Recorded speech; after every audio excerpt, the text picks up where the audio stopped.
and Sojourners of Truth, the 144, chosen of the chosen few. You all know who you are. I greet you in the love that lights the truth from my heart to yours.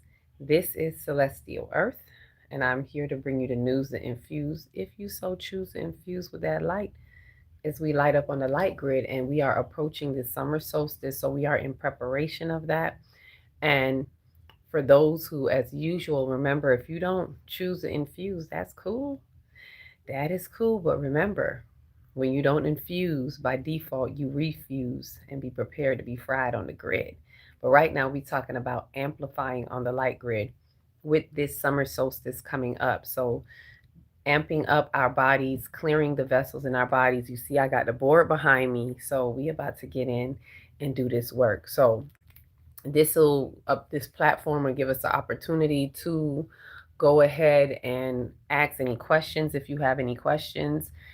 This is the detox to detach. So go ahead, share, like, subscribe, get whoever you need to get. If you know that someone is waking up or crossing timelines, quantum leaping, and want to get the most out of this upcoming summer solstice, this is one of the ways, because we need to fortify our bodies. We need to fortify our temples, our vessels. If you are one of the ones who are already feeling called into the fast, because some of you have already been called into it. If you feel that you a fast or a detox, maybe right now you've been feeling like, I don't know if I should be eating this, or you've been eating and feeling like you're not eating nothing at all. A lot of us may be experiencing this differently. It is because the body is intuitively preparing itself for these light codes. It is helping us to move dysfunction, blocks, resistance, all of that out of the way. This detox to detach, and this is an impromptu one that I'm sharing with you all. I wasn't expected to do it until later on, as I was getting the downloads about the earth listening to us. I don't know who saw that video, if you did or didn't. If you didn't get a chance to check out the video where I got the download as I was connecting in the earth and outside grounding and listening to the wisdom in the wind, and it highlighting that we are being called right now to clear our vessels for this clarification, for this transition, this transformation, and all of this information that we are taking in. This is going to be amplified light codes. We're at our solar like maximum is what I would call it, when we're at the summer solstice, and it is when the sun is still. For those who are not aware of what the solstice is, it is when the sun is still. Sol meaning sun, stis meaning still, for 3 days, right? And that's the same with the winter solstice. It is when the sun is still and it's at its, solar minimum. It's at its, so it appears as if the sun is gone. This is why they have it in ancient times that the sun is dead for 3 days, and then in 3 days it rise, right? This is why they got the Jesus Christ story in December around that time on the 25th, because on the 21st of the solstice it is said that the sun dies, and then again in 3 days it rise. Here again in the summer solstice, but the sun is at its maximum, so you see so much amplified light, and it is where the sun is still, and then it will continue to move 3 days again, which we call that the miracle day. However, this particular one, we are preparing. Be prepared, and I mean PAIR. And this is why I spell it that way, because we are to prepare with the divine. Pair yourself with the divine beforehand, before it gets to the day of the solstice. What is the prep work that we are doing? So, this is guiding us in. Everything that we're doing now is going to be a preparation of the mind body complex. This is not just about the body, this is deeper complexities. This is going deep into the soul, deep into the mind. The mind is the soul, right? So it is for us to understand that. And like how I got my board, I could more likely be able to, illustrate that for you as well. We're going to go into, let me talk to you about what we're going to be going into so you're aware what this detox to detach consists of. Because a lot of people hear detox and they think it's just detoxing from foods. That is only a part of it, because the detoxing from food is the physical application that we are doing in order to not just cleanse our body, but change the information that is flowing through us, because all food is information. The body is preparing itself to receive light codes, amplified information, and we can't receive it when we have all this junk information coming in from the processed foods or foods that take a lot of work for the body to break down. So, like on a very physical level, it helps the body. If you want to understand it physically, that's what the detox will do. It helps the body. And the detox is eating detox foods. Now, you can fast as well. For me, I can feel where I'm being called into this kind of fast, as well as eating only detox foods while in the fast. So it's like I'm fasting and detoxing at the same time. Um, the detox foods are allowing yourself to not allow not a, allowing your body to take a break, right? Because your body has to work. We have intelligent cells up in here. So whenever we eat, the body goes to work and it starts breaking down, taking out what it needs to take out. And it had the more we're eating foods that are dense, which are the meats, or the foods that are very processed, that go through a lot of processing, the body has to break that down and get all of that out of the way. When you're eating carbs, carbs are foods that the body has to really break down. That's like second class sugars, right? Because it breaks down into another type of sweets for those who understand carbs. So there's a lot of breaking down that the body has to do. And so while it's doing all of that, the body's focus is on the breakdown. Our concentration is going on the breakdown. This is just within the communication, within the digestion breakdown of the body. And this is why when you fast and when you detox, you give your mind a break, you give your spirit a break. So we become more spiritually keen and spiritually aware. This is why when people fast, they say, oh, I hear spirit so much more loudly. I made clearer decisions. Like you can feel the clarity in your soul. And a lot of people just give credit to the fast, like, oh, that 40-day fast. And yes, it has to do with it, but it's because it's you. You have cleared your body, your mind body complex, and you have allowed spirit to flow through you. So you have allowed yourself. It's an allowance. So the detox, 911 on the clock, see, emergency. This is an emergency for the emergence of your mind to see what there is to see and to be what we are here to be. So the detox is helping to do that at a very physical level. If I can put that simply, it's giving your body a break. And when you give your body a break, you allow your spirit, right? When you give the physical part of you a break, it's less work. And then it allows the spirit to rise. It allows you to hear your spirit that much more loudly. So your soul, which is the driver of your vehicle, you as a threefold being, your soul gets to speak more loudly, right?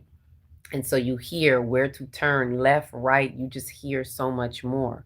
So this helps for the light to flow through you. The light codes that are being amplified is information. Now imagine we got all this information, all these light codes coming in, but it has to move through this body that is like filled with so much blockages, resistance, junk, things like that. So the light codes, when we detox and we put the body to rest, so to speak, it is also a practice. It's a type of ego death practice, because you're putting that everything that the ego picks up and wants to deal with, which is usually in the body, the flesh like thoughts, it allows the spirit to really process, allows the spirit to breathe the breath of life in you, because the spirit is the breath of life, the essence. So it allows it to flow through you. This is what we are amplifying and aligning to on the summer solstice. So, this particular practice is going to help align your mind body complex to receiving amplified codes on not just on summer solstice, but the 3 days of the of the stillness, the 3 days following the 21st, where we begin, where you hit miracle day, on that day where it starts to move again. Ashe. And remember, while you're here, if you have any questions, feel free to go ahead, tag it in, tag someone, let somebody know, because this is something that, this is something I would usually do a Zoom meeting for, but I decided Spirit just was like, no, just go ahead and leave it open. And whoever wants to give a donation, if that's how you feel, then you do. I leave that up to Spirit. If you know someone who is waking or going through this or feeling this, tag them and let them go ahead and get this information, because it's aligning you to these frequencies. It's I'm being that open, available vessel that's aligning to that, opening that doorway, if you will, or a portal for us to go ahead and have this experience and be ready, and help you prepare your bodies to be ready, your mind body complex to be ready for this summer solstice and to be able to receive these codes. It's all dependent on how you use it and how you choose to infuse it. Ashe? Let me see what some of you are saying. Hi, hi, hi. Peace, love, and light. Oh, you found me here. You must have saw the video. Yeah, I had to post that video real quick because I was going live on TikTok and here, but TikTok denied access, and it's not an accident. It's not a coincidence, right? Um, Hi as well. I don't know what my youth 24. That's a long name, but I'm gonna just say, hey, I don't know. I don't know means that you here to be ready to know. Ashe. So again, this detox, I might as well keep this on because I'm gonna have to be able to read what's happening. What's happening? So welcome to the detox to detach. So there are a couple of things that are happening. So I explained what we're doing, why the detox helps, and why it's so important. Now, the next part of it, besides the food, and this is the important part, notice it's called detox to detach. It is to help detach from the things that we need to detach from. And this particular timeline, I've been talking about detaching for a while. This particular timeline, I'm getting this sense of urgency that there are things that we need to detach from that we are not usually looking at. This is not the normal, okay, I'm going to quit smoking, I'm going to quit that. This is looking where you've never looked before. This type of detox to detach is to help open your mind into looking in places that you are not usually looking, or where you don't want to look, because we'll look around at everything else, but the thing that our ego wants to hold on to, we'll hold that back while looking at everything else. And that very thing that your ego is holding on to is a thing that you need to detach. Right? I can't sugarcoat this. I can't make it no other way. I have to say it as it is. There are things that we need to detach that is staring us right in the face, and we're overlooking that. And this is what the universe is calling us. This is what our higher self is saying. Yeah, we need to let this go. I need my lower self to see that I need to let this go. So this type of detach, and this is not the norm. I'm asking us to look in places. This is a deep detox in the body to help you deep detach in the mind from things that we need to let go of, things that we don't normally look at, right? And I'm talking of, some of you have heard me speaking about some of these things, right? I'm talking about friends, family members, a job, like things that has been there. It is time to release, right? Holidays, things like that. These are things that it is time to detach from in a particular way specifically. It may not mean that you can't be around a certain family member or friend anymore, but it is how you are doing it. There's a certain way that you are attached to it in the ego mind, in the ego attachment, in the personal attachment that is asking us to let go. And this is very detrimental. This is not about preference. This is not about preference. It is about what must needs be done. And the moment you let that go, you free up a blockage as the light codes. If you can imagine it that way, it's like the light codes want to pour through you, but there's a blockage here, there's a blockage there. And when you release and detach from these particular strongholds, then you allow the flow of light to move through you. This is ultimately what it's for. So don't take it personal. It's not a personal attack on things that you like. And some of us may be saying, but why can't I have this? Or I'm used to this. This is not about your comforts, right? The universe is not, this is not about, what's comfortable for you. It is about what you are ready to go through. So this detox to detach is really that next level ish on you amplifying on the light grid. We got to be willing to be honest with ourselves and look in the mirror and say, what is this to me? What is this causing me? What is this delaying in my soul ascension and my soul unfoldment? How is this possibly holding me back from crossing a timeline? Because some of us are stepping across a timeline, but we're getting stuck at that checkpoint because you got some stuff in your baggage that can't go cross this checkpoint. This is the detriment of it if you understand it on that level, right?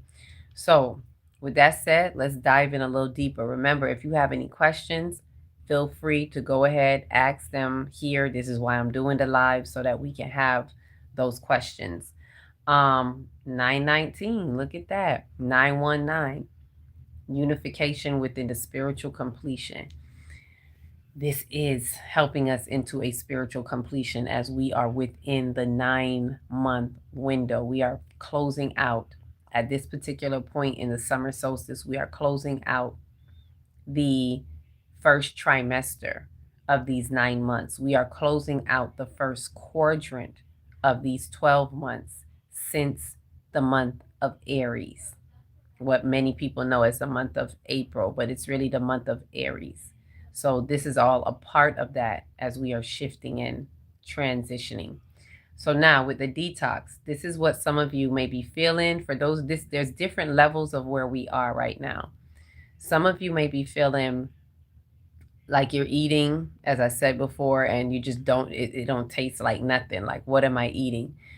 Some of you, before even hearing this or hearing a video that I said or talked about, you've already been called into a fast and you've already been like in it. You've already been just not eating foods, whether you've done it intentionally or not. Some of you are a bit more intentional than others. Some are just kind of intuitively moving in that way where you're saying, this is what I'm eating right now. And your body, if you notice, your body is calling for live food, not what I call dead food. What I've been sensing the past couple of days, this is how I know I was going into a fast more, because all the foods are like, even if you have some French fries, like I've had some French fries and it's like, this just feels dead. And so I've been calling it dead food. There's certain foods that you eat and it just tastes like, it's not that it tastes bad. It's just, it's not life. Life is not life in the taste buds. So, but then when you have this fruit or this vegetable, I've even had a fruit that, I've had a fruit that I wasn't even really paying attention to. And some in Jamaica they call it chocho, but it's called a chayote in the grocery store. And for the first time, ate it raw, took a bite, and it was like, damn, this is life, you know.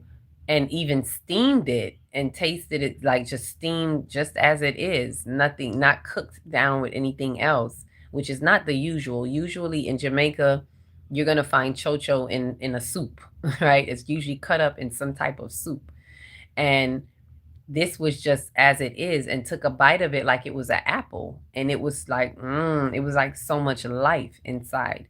Some of us having smoothies or fruit smoothies, fruit juices, the fruits and the vegetables are calling you. And when you taste it, it just like comes alive in your palate. And so this is where we're being called to, right? Yes, dead food. So the fries, you may have, like, I had like a, what was it, about a week ago, I had like a fish fillet, took the kids to McDonald's, had some fries, got them what they wanted, and I was like, I'm gonna just have a fish, some fries. I ate it and was like, this food is like dead food. I noticed I've been using that as my language. This is dead food. This is dead food. Um, so yes, your body, your mind body complex is already calling you. The body wants to move into these higher vibrations. It's asking for live food because the fruits and the vegetables have live um light codes, that they're what I call first trophic level from the light codes from the sun. When the sun hits, I don't know how many of you have in science maybe took, what is it, earth science or whatever, and they're talking about the trophic levels of the foods that we eat, and like the vegetables are what they call first trophic level because they get the light source first. And then there's the animals that we eat that eat the grass or the vegetables, animals like maybe like cows, or that eat the vegetation. And so that would be like second trophic level type of foods, because it goes through this, the only other food they eat are the vegetables. These are mainly like herbivores type of animals, so they get the light codes first, and then you, in eating them, get it secondhand, so second trophic level, right? And then you have the animals that eat other animals. That's like a whole nut. So you got third trophic, fourth trophic, things like that. You get the point. We are to eat the food. We are the the animals that need the first trophic level foods first, which are the light foods. That means you're getting light codes directly from the plant life and into you, life food. So that is what is going to help amplify the body right now and fortify it, especially if you're eating high alkaline foods, things that are high in alkaline. What is one of them? Like coconut water. Coconut water, which that's not one of my favorite things. I gotta actually make myself drink it, but it is really good for the crown chakra. It is a very potent the electrolytes, I think they call it, that flow through you, really help boost you and open up that crown. It really activates the crown chakra, which the crown chakra is that gateway into the ether. So it's allowing those light codes to come into you. So coconut water is something that would definitely help, right? What else do we have? There's a list of foods, okay? So what we're going to go into to make it, instead of going down a list of foods of what you can eat, because we can all do our research on that. What I want to remind us is of what we are not to eat during the detoxing time. So the main things, I keep it real simple, are three things: no meats, no sweets, no carbs. No meats, no sweets, no carbs. So even if you're eating vegetables that are carbs, be mindful, because potatoes are carbs. So I usually, when I'm detoxing, no potatoes. Rice, pastas, things like that, those are carbs. You want to stick to things that are non-carbs, vegetables that are non-carbs. Um, the meats are very dense, so they block in that way.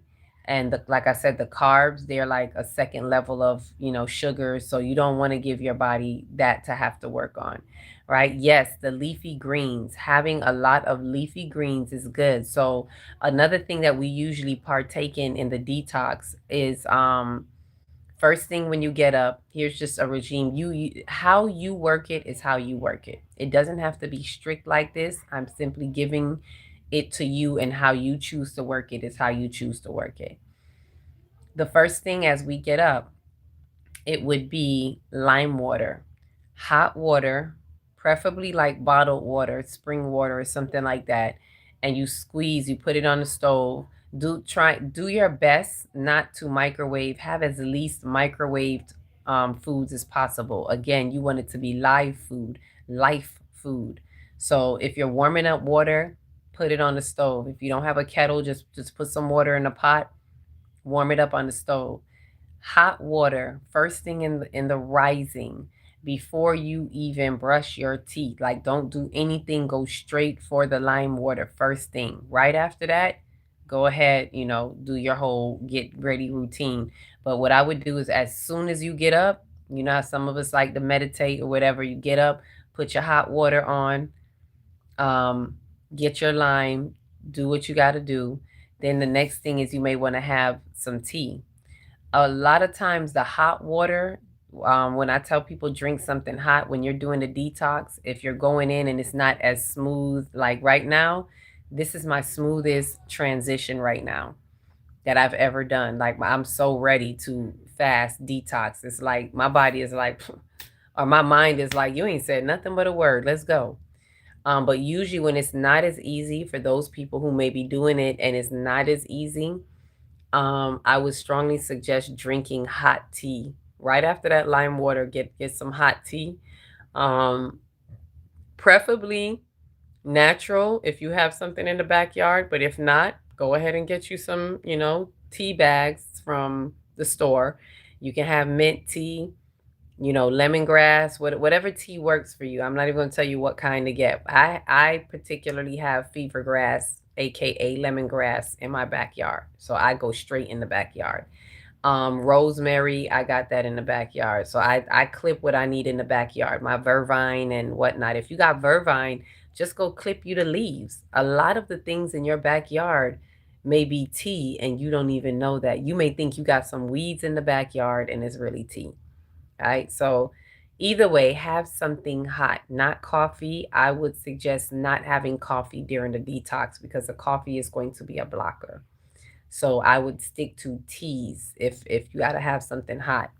Now, reason being, 929 on the clock. Now we're at the harmony of duality within spiritual completion. We're at that marker right now. So we're harmonizing, right? So um what was I saying? So have something hot, because it is going to stabilize the body, right? It's going to hold back the hunger, right? Because some people may be like, well, I'm hungry as soon as I get up. But if you have something hot, it definitely stabilizes the hunger. A lot of times I may have tea throughout the day, just to keep, every time hunger wants to come up, I have some tea. I have some tea, maybe some crackers with the tea. Although you want to be minimum on the crackers, because the crackers are like a type of bread, right? So when you're detoxing, you want to minimize on the crackers. Um, so that is what you can have first thing when you get up. Have some tea. You can have that throughout the day. The next thing is smoothies. Usually, when we're doing the detox, we would say have smoothie, what we call green smoothies. And that's putting any leafy green in your smoothie. I usually do spinach. You can do kale. You can do whatever leafy green you have. And you can make it as fruity as you want. Like, I would put a whole bunch of sweet fruits in there, and no sugar, none of that is needed, because the fruits are naturally sweet. And especially if you put a banana in there, the banana is a strong natural sweetener. So I would do like a bunch of berries, throw in a banana, and put in my spinach, and there's your green smoothie. So this is a way to kind of detox the body in a natural way. The lime water, what that does for you is, the lime helps to break up the mucus. Remember, Dr. Sebi was saying, I don't know how many of you remember that, but one of the number one causes of inflammation in the body is mucus. So to me, it was like 1 + 1 = 2. If that's the problem, I have lime water every day ever since I did this detox in 2020, and learned that the lime water, having it first thing in the morning, brings up the mucus in your body. So when you first start doing it, like when we did it within the first week, we everybody was like, why am I spitting like I'm pregnant? Like, every minute as you get up, you spitting up, spitting. I'm not talking about a lot, but you're just releasing the mucus. So the lime helps to break that up naturally. This is a natural detox, right? The smoothies, the green smoothies, help to move through the body and move through the digestive system, so that you are cleansing out your insides. Basically, you will definitely see the difference when you have your bowels. Trust and believe. I know this may be TMI for some people. For some people, it's like, oh well, this is life. Right? So it will definitely be like you'll notice the difference because it's cleaning you out from the inside. So the green smoothie helps with that. The raw vegetables, having mainly raw fruits and vegetables throughout the day is, and having like one hot meal in the evening. That's how we would do it. But work it how you work it. I'm just giving it to you um to get the best results. One hot meal, and that hot meal would be the vegetables, like a steamed vegetables, or you may do a soup, a light soup, mainly probably more broth than food in it because you're going to have like, you don't want to have foods in there like potatoes and carbs and things like that, and green bananas and things that are carbs. So it may be a lighter type of soup that doesn't have carb vegetables in there. Um, like get the mucus out of me. Yeah, we want to get that out. So this is what the natural detox helps to like naturally just detoxify your body physically, right? Now that we got that out of the way, let's get a little bit deeper into the emotional aspect. And this has a lot to do with emotions. And before I forget, as I say that emotion, this particular one is really working on the sacral chakra. That's what I'm sensing. Our sacral chakra needs to be activated right now. I don't know how many of you have been seeing a lot of orange, or maybe for some of you, foods like cantaloupe have been calling you. Like I got one right now, so it's like I got to get me some cantaloupe or melons because watermelons are good for the sacral chakra. It's water content food. The best things for the chakra is going to be water content food. So all the melons are great for this. So if you've been feeling drawn to melons, congratulations, you're answering your sacral chakra. You are helping to activate your sacral chakra, which is the emotional body, energy in motion. And so what I'm sensing, what I was getting in that download is that it is preparing us to take in the information through the sensations. And that is preparing us into the month of Cancer as we go into Cancer, coming out of Gemini, which is all about information, and then going into Cancer, which is into the waters now of emotions, right? Waters represent the emotions. So the emotional perspective of Cancer. Um, so it's the sensations, the emotions are what we feel. So it is now allowing us to sense the sensations. We've taken in all the information, and now we need to stabilize our sacral where we are able to feel. The sacral chakra is about allowing yourself to feel every single emotion, good, bad, and ugly, because emotions are indicators. Feelings are indicators of information. So it's allowing you to extract the information through your feelings. It is helping you to calibrate your nervous system. The nervous system is all about what? Feelings, right? So it is how you are feeling, how you are translating. Our nervous system is the middleman of all translation. Whether you feel things physically, like if I touch something and it burns me, or oh, that's too cold, or whatever it is, that's a sensation. You sense something that gave you the information because you felt it and you touched it. The sensation told you that it was cold. The sensation told you that it was hot, right? And that's just physically. We also have when we feel things emotionally, things in the energy, sacral, energy in motion.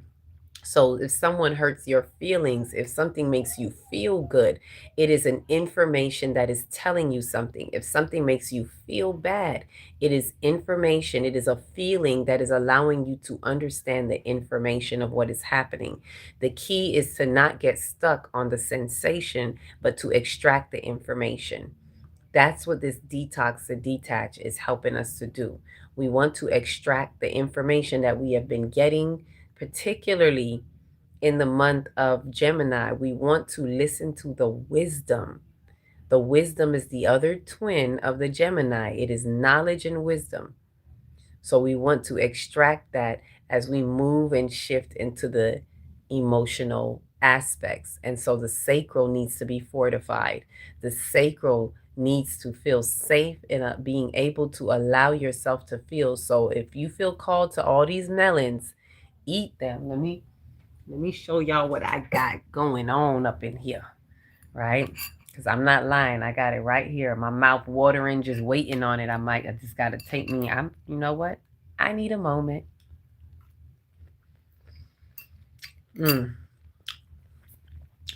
Water content. I needed that light. Yes, watermelon's been drawing me for sure. So allow yourself to take in this water content, the sacral chakra, the emotions. So now, speaking of emotions, I needed that. It's like drinking a glass of water.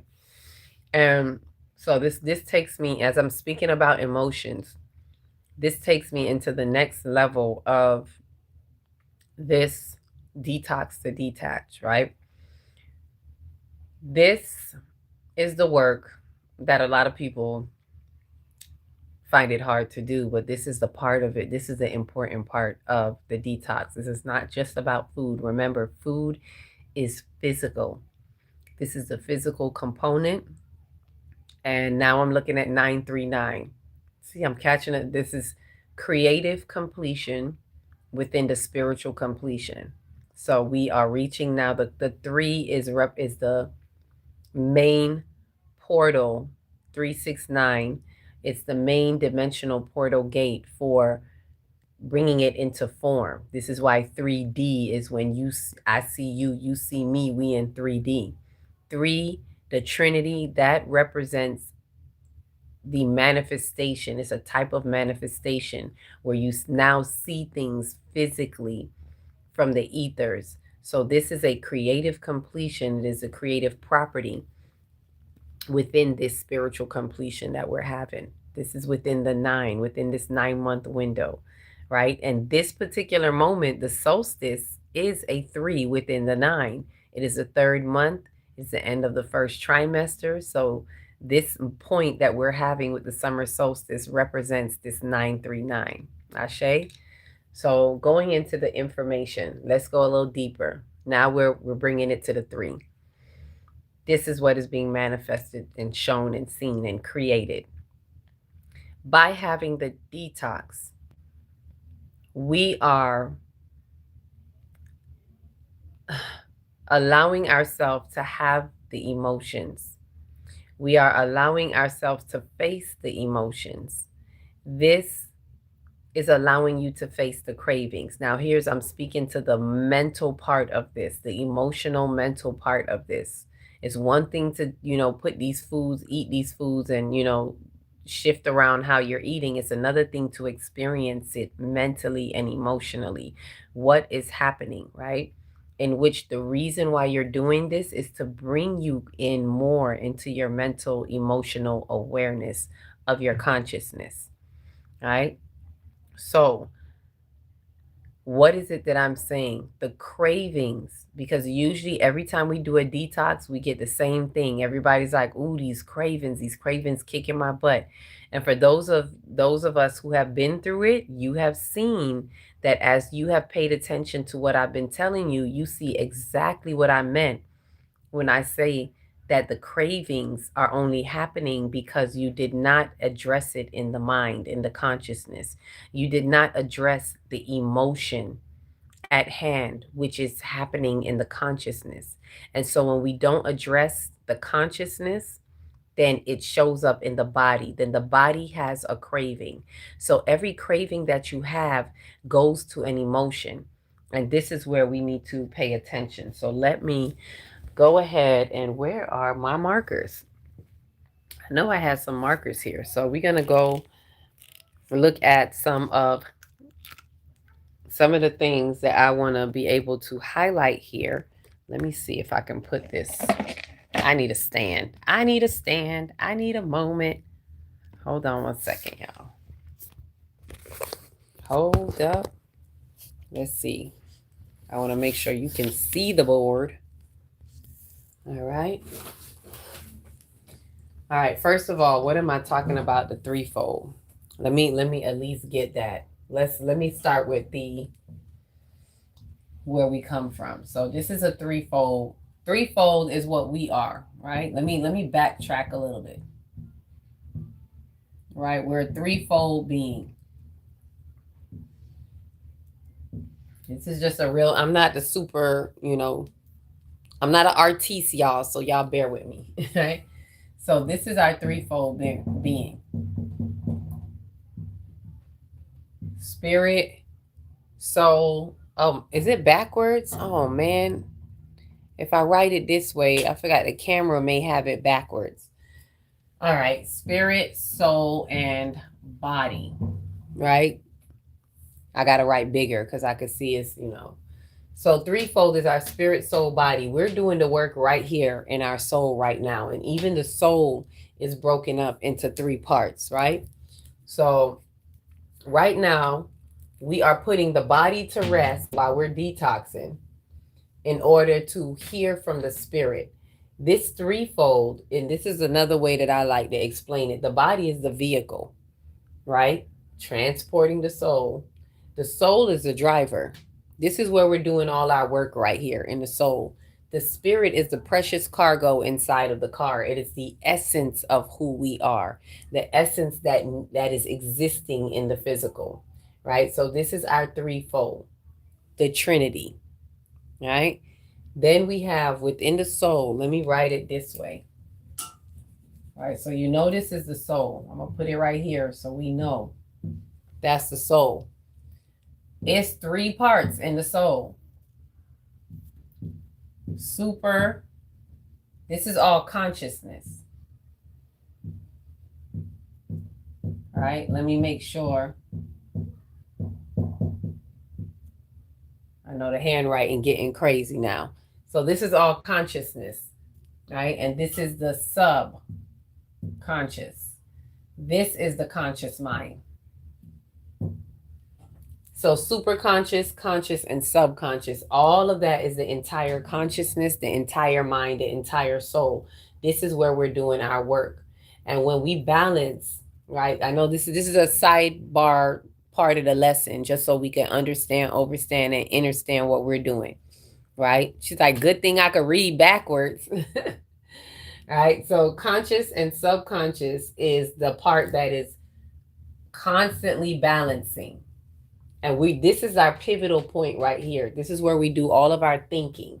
This is where we do all of our feeling. The feeling comes through the subconscious, right? And everything that is happening in the subconscious mind is pressed down into the body.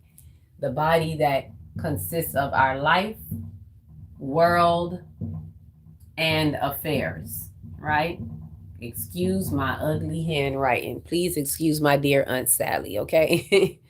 So the conscious mind, this is our consciousness, and this is where the spirit comes directly in here. Spirit don't deal with us here, okay? It's not that it's not in it, because spirit is in everything, but spirit comes and flows through us through the super conscious mind, which is also known as the Christ consciousness. This is why Christ became the Christ and said that we can do it too. Right? So when we do our work, when we're balancing our soul and all of that, we are opening the corridors. We are channeling and opening up the free-flowing spirit for spirit to come into our super conscious and be activated, right? And we're going to visit this again, but I always like to start with this so we understand what we're dealing with in our consciousness, in our mind. The body receives everything pretty much from the subconscious. It just plays down, right? Big time. This is why that little iceberg picture is like, underneath the iceberg is this big, under the water is this big iceberg. That's the subconscious. That's mainly what's playing out in your life, world, and affairs.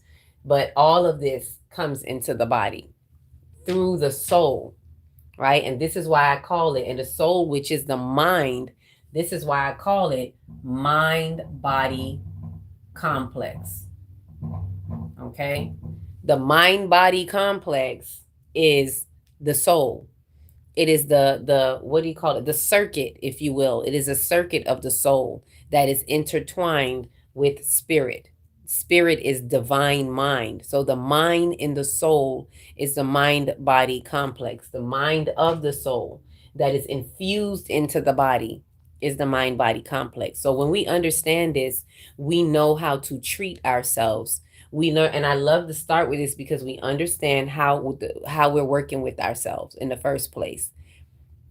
You have a different type of respect for your consciousness, for your mind, so that we understand why we are moving things out of the body, why we're giving the body a break so that we can hear from the spirit. We are detoxifying the body, getting the junk out of the way so we can hear from the spirit and allow the breath of life to flow through the spirit, through our soul, through our consciousness, so that we are operating in the body in the best interest of our spirit through our consciousness, through our soul. When we ignore the consciousness, the body takes control through the conscious mind, which is the ego. The conscious mind is where all of our ego work is happening.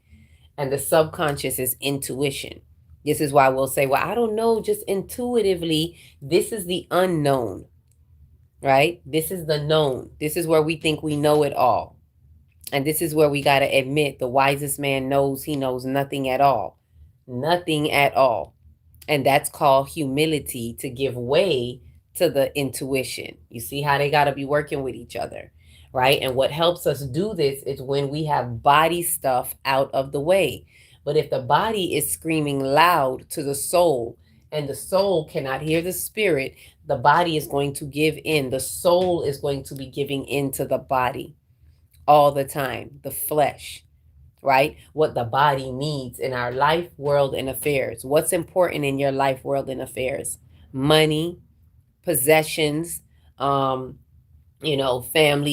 friends, children, all of these other things that show up in the body that we think is everything for us.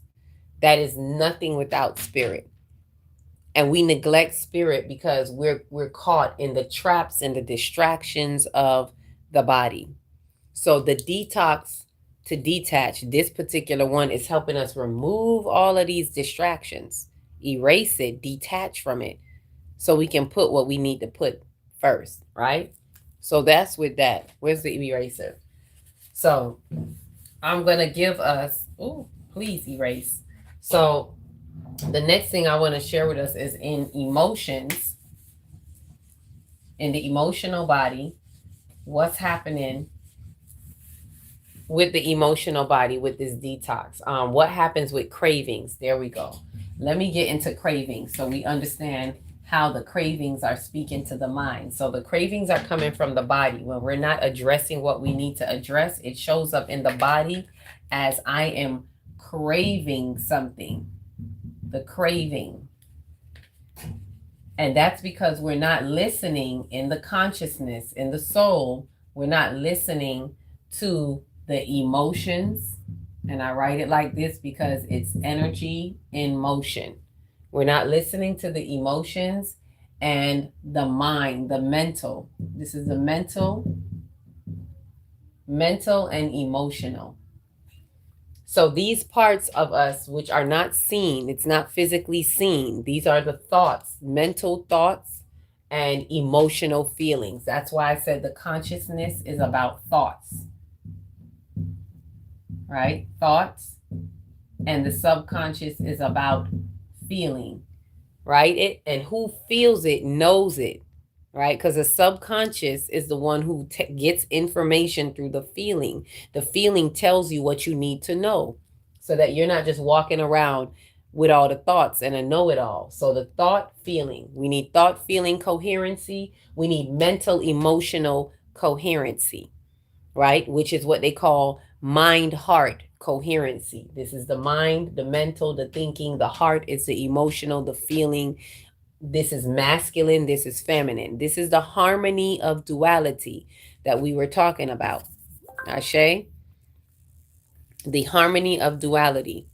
So when we don't address these in the consciousness, you see where this is happening. All of this is happening in the consciousness. When we don't address these, we have these cravings. Cravings. So your cravings are is something that is happening in the body. It is an illusion to what is really happening in the mind. It's an illusionary cover up, and it's because you're not paying attention to the mind, to the consciousness, to the soul, that the body says, I'm hungry, right? And I know some people may be like, oh no, we got to eat to survive. This is a lie. This is something that they want us to believe in, the illusion. I'm not saying you got to not eat at all, but this is why some of us don't understand breatharians, right? And they think, oh, they can't live. Yes, they can. We really don't need food. But because of our bodies, because we are trapped by the bodies and the complexities of the bodies, then yes, we're going to need food. When we don't know how to address the mental, emotional mind, when we don't know how to address the thought, feelings in the soul, then we have to make the body take control, right? Breatharians, they can get away that we can survive off of sunlight. We're not just animal cells, we are also plant cells. We can survive off of sunlight. That's why some of you, if you go out in the sun, and you're hearing a lot of people say that lately, we eat the sun. We appropriate the sun just like the plants do. And the sun hits the leaves. That's our skin. The sun hits our skin and the melanin activation begins. And I'm not just talking about the color of your skin being melanin. Melanin is a chemical component in our DNA, if you will. It's a melanin activation that helps with the translation of information. So when the sun hits the skin, the melanin activation begins. When the sun hits the plant, the leaves of the plants, then they have a photosynthesis. Our melanin activation is our photosynthesis. So the information, all that is information being encoded, downloaded into us from the sun, from the light codes, because the sun is giving us this light information, this currency of light, and we appropriate it. And when we do appropriate it, if you sit in the sun, you get those light codes, especially if you're meditating in the sun. Meditation, sun, water, taking in lots of water. The water is speaking to you too. Water holds memory. Water helps to hold memory. Memory is a quality of the subconscious mind. That's why when people do regression therapy, they're going into your subconscious. When you're retrieving information from past lives, that is in the black box right here in the subconscious mind, right? So what am I saying? Let's get back. Let me get back to the cravings. What am I saying about these cravings, right? Hold on a second. I got to look at, see the time. Where is the time? All right. Okay, I'll take that cue. So we need to make the circle so you understand the feelings. We're going to get into, I'm going to show you a circle that you can see the different layers of feelings that we go through. But let's understand these cravings and what they say to us. So the cravings happen. So why am I talking about this? What happens in the detox? At first, you'll start to feel some cravings, some things that are bothering you. Those cravings are coming up. Now, this part is what I'm telling you to guide you through the detox so that you can pay attention to your feelings, to your emotions by paying attention to your cravings. So, like I always tell people, this one is a 5-day one, right? You can do 3 days, whatever works for you. The cravings happen because there's something that's not being addressed. So sometimes they'll say, well, I slipped and I had this today. And I will always say, one of the rules is never eat with guilt. When you're on the detox, never eat with guilt. If you eat something, don't eat it and feel bad about it. Eat it and then get to the bottom of it. Ask yourself, why did I feel the need for this? Let the craving be an indication to you that there is something there that you need to look at. Right? Don't beat up on yourself. A detox is not about being so like militant with yourself and beating up on yourself. You're not supposed to eat this. Like I said, it's not just about the food. It is about you paying attention to your body. It is a reminder. It is bringing you back. The detox is bridging you back. And it is a reminder to your consciousness. It is bringing you to be aware in your soul by detaching from the physical things. So denying yourself the craving. So what I always say is when you get the craving, do not feed the craving. Face the feeling. Face the emotion. Face the consciousness. Face the thought. Do not address the craving. And now, so the way to do that is to understand what these cravings are. So when you crave something, let me recap that. So when going into this, if you happen to eat something, that's fine. The main thing is asking yourself, what is it? Why? A good thing, a good way to catch it is if you can catch it before you actually eat it. So let's say you feel the craving coming on. And this is about being intentional. This depends, it determines how intentional you're being and how much you are paying attention to what comes up for you. So if something comes up when it comes to food and you feel yourself craving something, stop and ask yourself, why am I craving this? Pay attention to the craving. Don't address the craving, right? Don't give in to the craving, but look at it. Pay attention to it. Respect it. Respect means to relook. It means to look again. So respect the craving. Why is this craving here? And then when you realize what emotion matches that craving, then it's going to answer for you why you have that craving. There is an emotion that you have not addressed, and you have to be willing to face it. You can't just look at it. I'm going to put up some of the I'm going to put it up here and you're going to see. But don't just do this robotically. This is something we really got to engage in and be a part of. Don't just go to it and say, well, oh, I'm feeling that, and then deny it.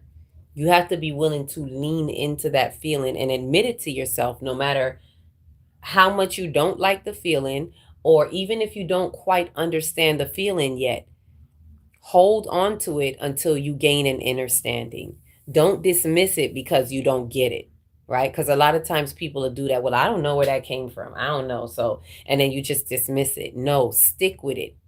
Hold on to it, right? Like I had a spiritual mentor tell me one time, when you lock up in the room with the divine, you say, I'm not letting you go.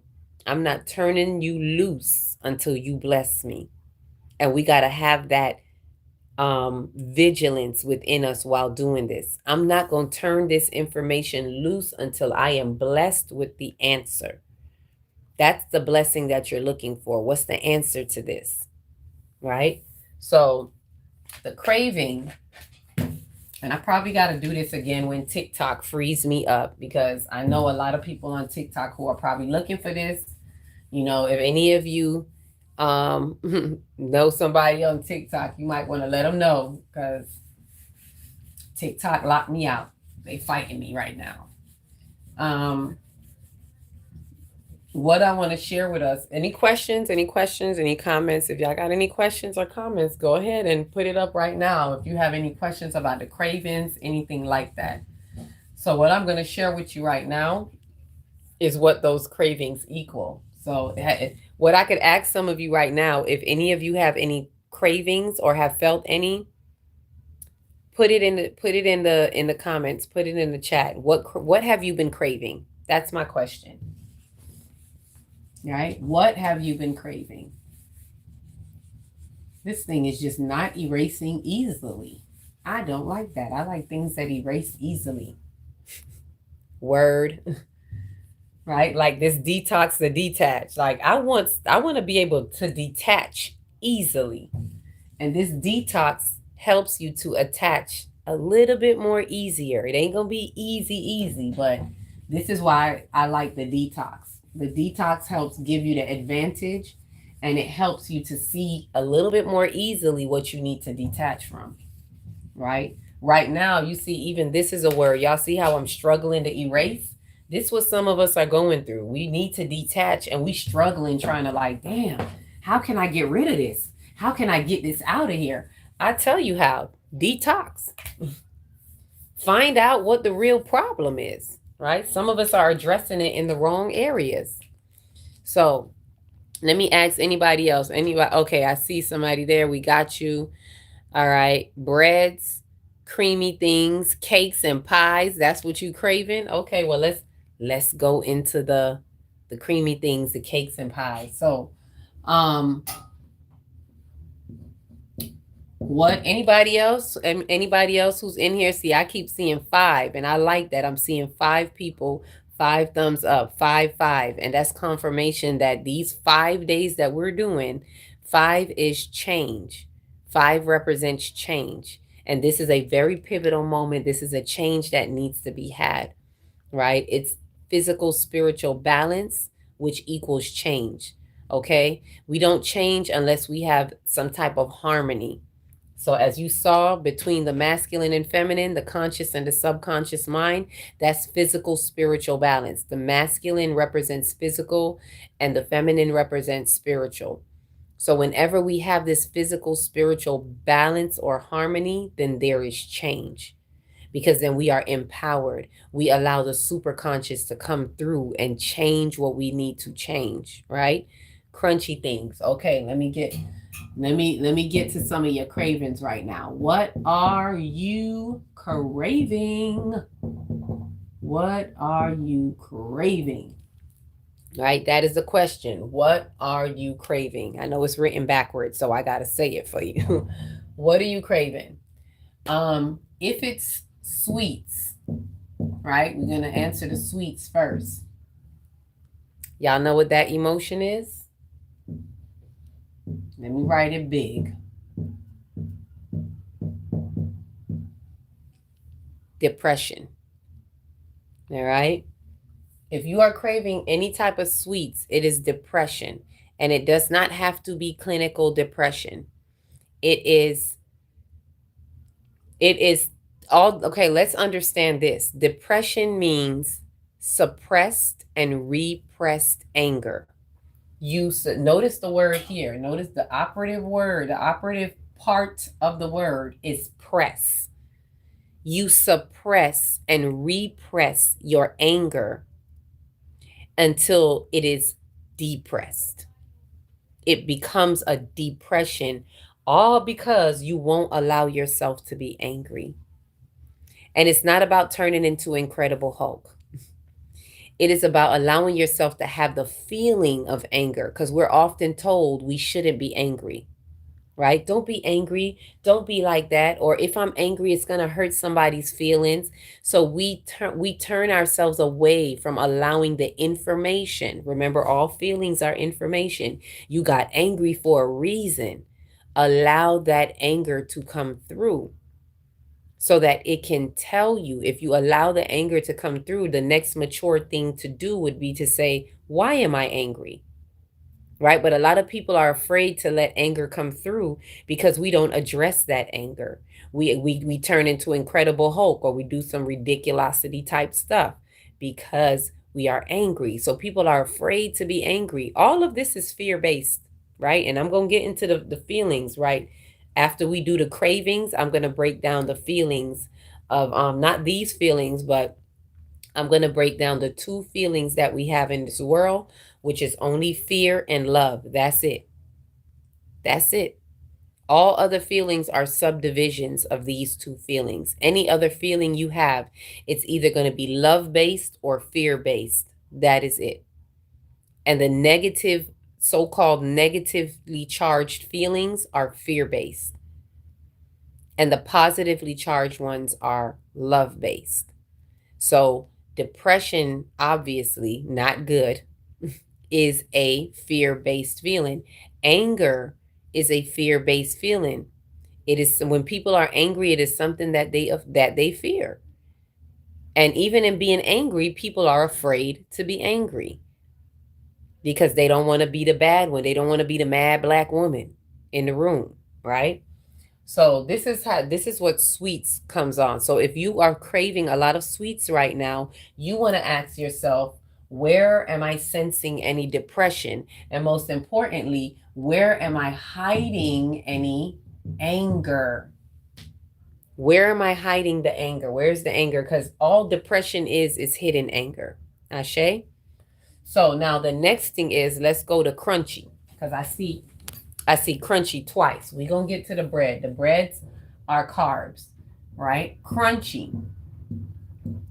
If you are craving something crunchy, crunchy is when it's like when you think about it. See, this is very simple too. Think about, if you even think about sweets, when you crave for sweets, you want it to make you feel good. You want to, sweet. I want you to make me feel good because, I'm depressed or I'm angry. I'm hidden angry. I'm low key angry.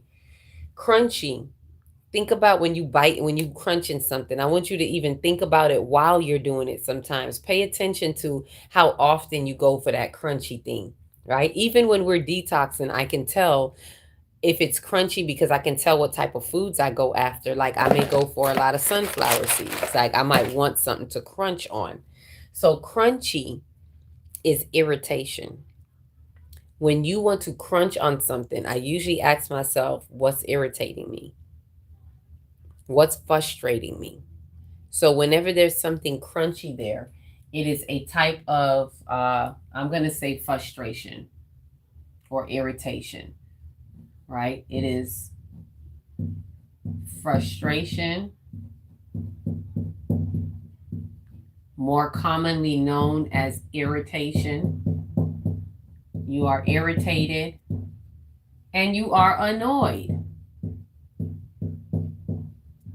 Usually there's some type of annoyance. So if you're wanting something crunchy, crunch, you're frustrated, you're irritated, you're annoyed. That's what's happening.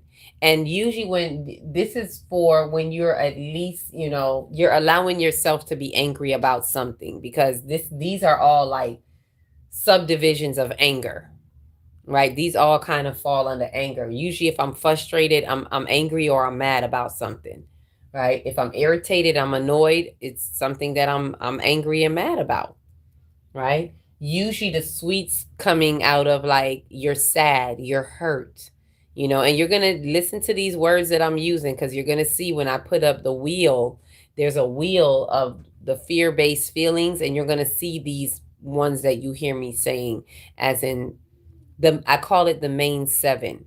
So the main seven is fear, which is at the root of it, the core of it. Fear, expectation, disappointment, hurt, sad, mad, and anger. Those are the main seven of the within the fear-based feelings, and it's layered in a certain type of order. The outermost layer is anger. The core is fear. The outermost layer is anger, right? And that's why a lot of people like say, "Oh, I'm not scared. I'm not afraid. I'm mad as hell." Because that's the cover up. When you peel all those layers, you will see what's underneath all of that. And we'll get to that when I get to the peeling layer part. So, but these are a type of anger which are covering up the sadness, the hurt, the disappointment. That's the sadder version. But believe it or not, this is closer to the core of the fear-based feeling more than this. This is more on the outer parts. This is our cover up, of the fear-based feelings, because we don't allow ourselves to strip it to the point where we get closer to the fear base, right? So if you're craving a lot of crunchy things, you're wanting to ask yourself right now, what is it that is irritating me? What is it that is I'm frustrated by? What is it that I'm annoyed by? Like I want to crunch. I'm annoyed, right? Crunch and munch. So the next thing is, let me get to the breads. If you are craving breads, right? Very annoyed and frustrated, right? That's why you are, if you're very annoyed and frustrated right now, let me see what Webb is saying. Yes, sound and feeling. Yes, all of that. But I can't get the emotion out. Now, That's the next part. So what I'm saying to you is, first step is recognizing that the craving is bringing you to the emotion. The craving that is in the body wants you to be aware of the emotion, right? So now when you get to the emotion, it's a matter of asking yourself, being honest with yourself, allowing yourself to feel it, right? You see how you're saying, I can't get it out of me? In a way, you're wired right now to block the emotion. It's like you don't, it's like, no, I shouldn't feel that. I don't want to feel that. Or, you want to get rid of the emotion rather than alchemize it, right? It will go away if you address it.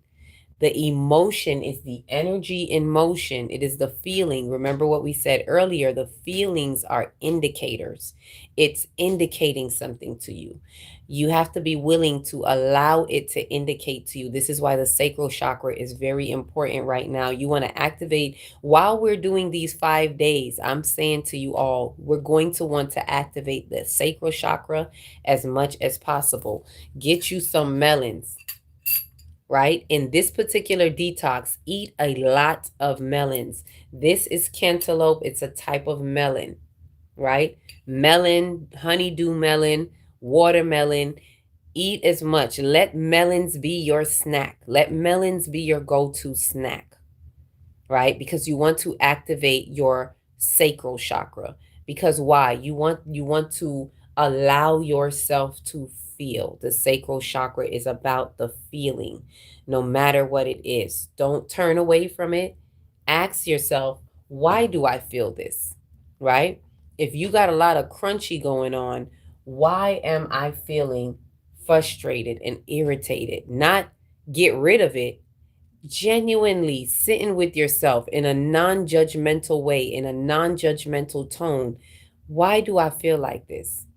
And you may not get the answer right away. Remember, we're doing this for 5 days. But ask yourself, take the time to ask yourself, what is it? Ask yourself before you go to sleep. Before you lay down, ask yourself, tell your higher self, I want to know the answer to this. And while you're asking yourself, you have to also allow humility. Humility means don't already have an answer that you think it should be, right? Maybe you tie it to a certain situation and you just assume that that is it, right? Remove what you think you know out of the way. Wisest man know he knows nothing at all. So remove what you think you know out of the way with a certain type of humility that you want the divine to show you. You want your higher self to allow you to see it, but you got to remove what the lower self is holding on to as an explanation of this feeling, right? Because it's deeper than that, it's beyond that.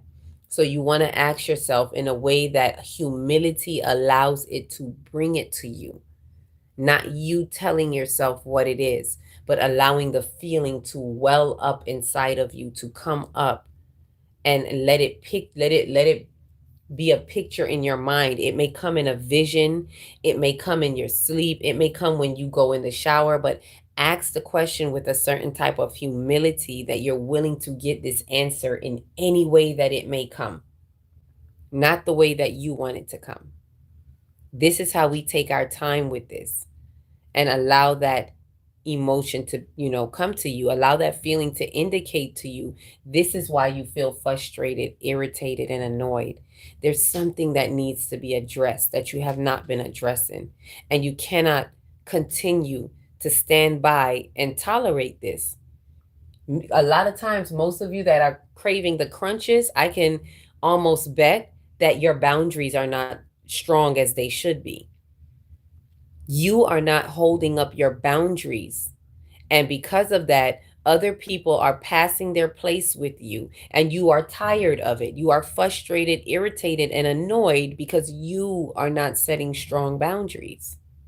You see how it all comes back to you, right? So when we see where it's really coming from, this is why I say humility.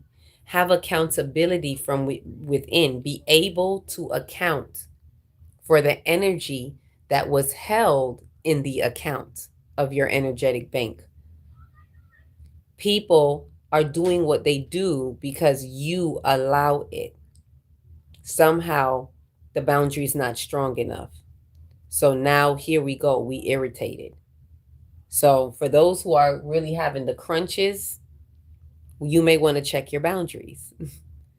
And that may somehow, and when you address that, it is going to alleviate the the craving. It's going to alleviate the feeling, because the feeling is not going to be so hard trying to poke at you, because you're addressing it, you're facing it. It's when we don't face it and we don't address it that it continues to press and press and press and poke, right? Let me see, any other questions? Crunch question to ask. What is it that's irritating me? Ashe, thank you for that. That is a crunch question.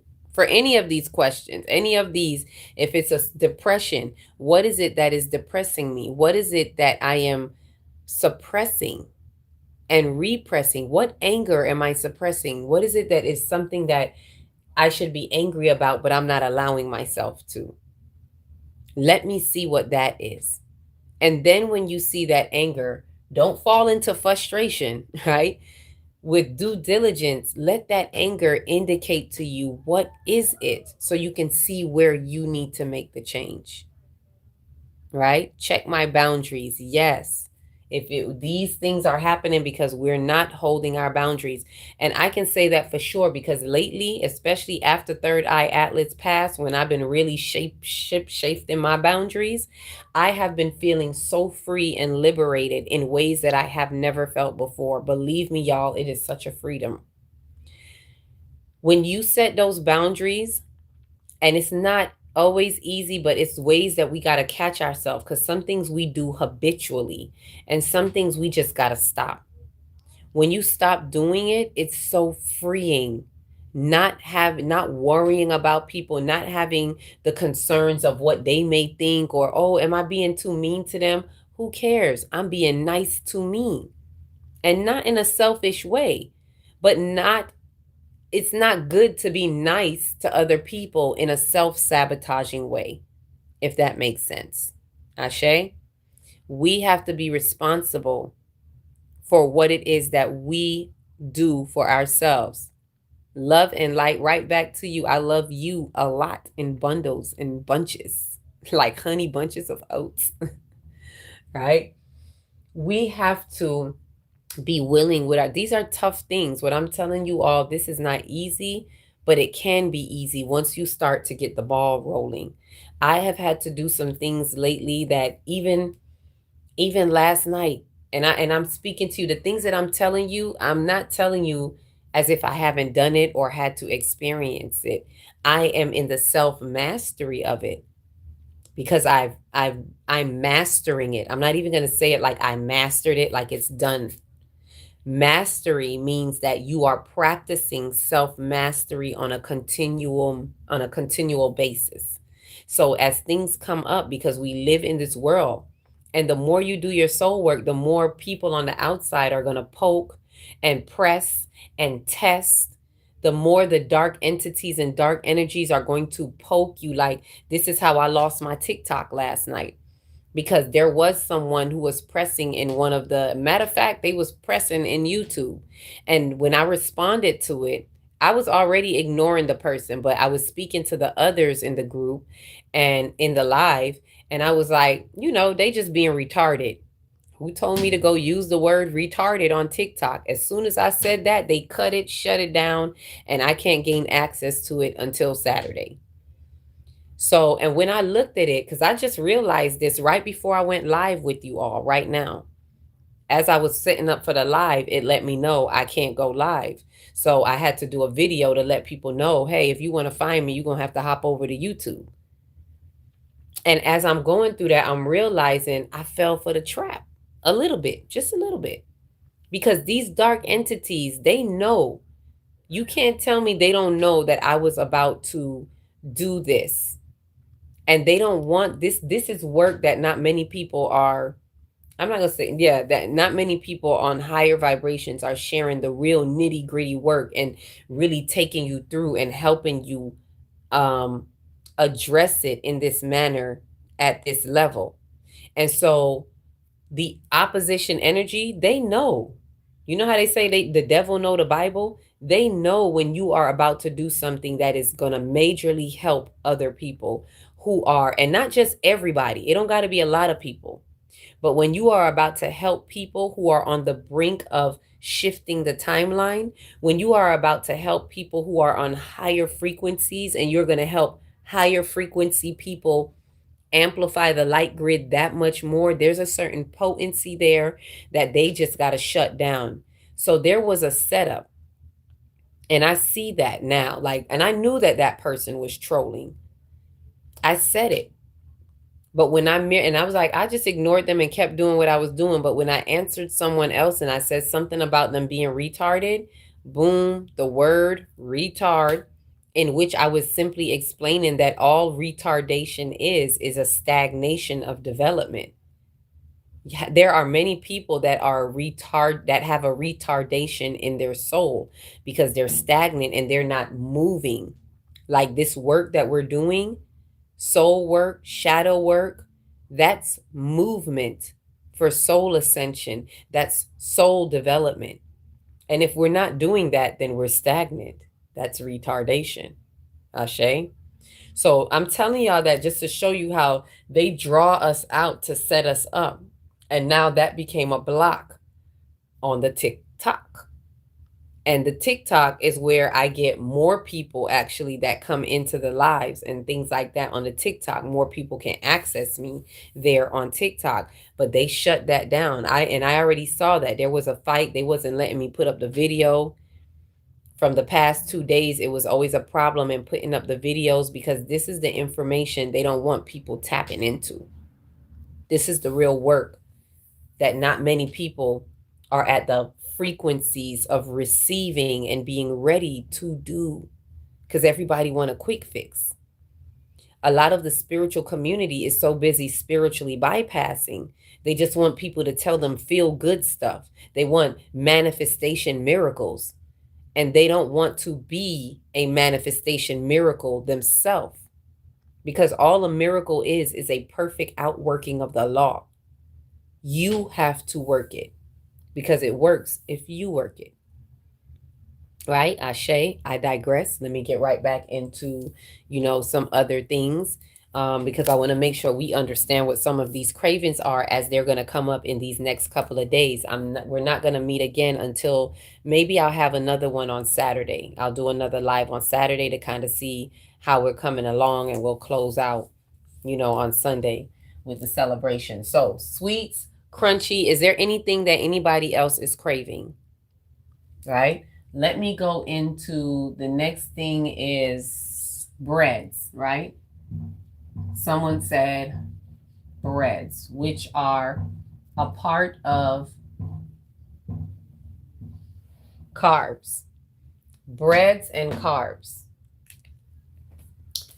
This has to do with the solar plexus, right? When you crave carbs and you crave breads, it is a comfort food. So the problem there, right? Let me put comfort food. Breads and carbs are what I call comfort foods. Comfort foods. Why do we want to be comforted? We want to be comforted when we are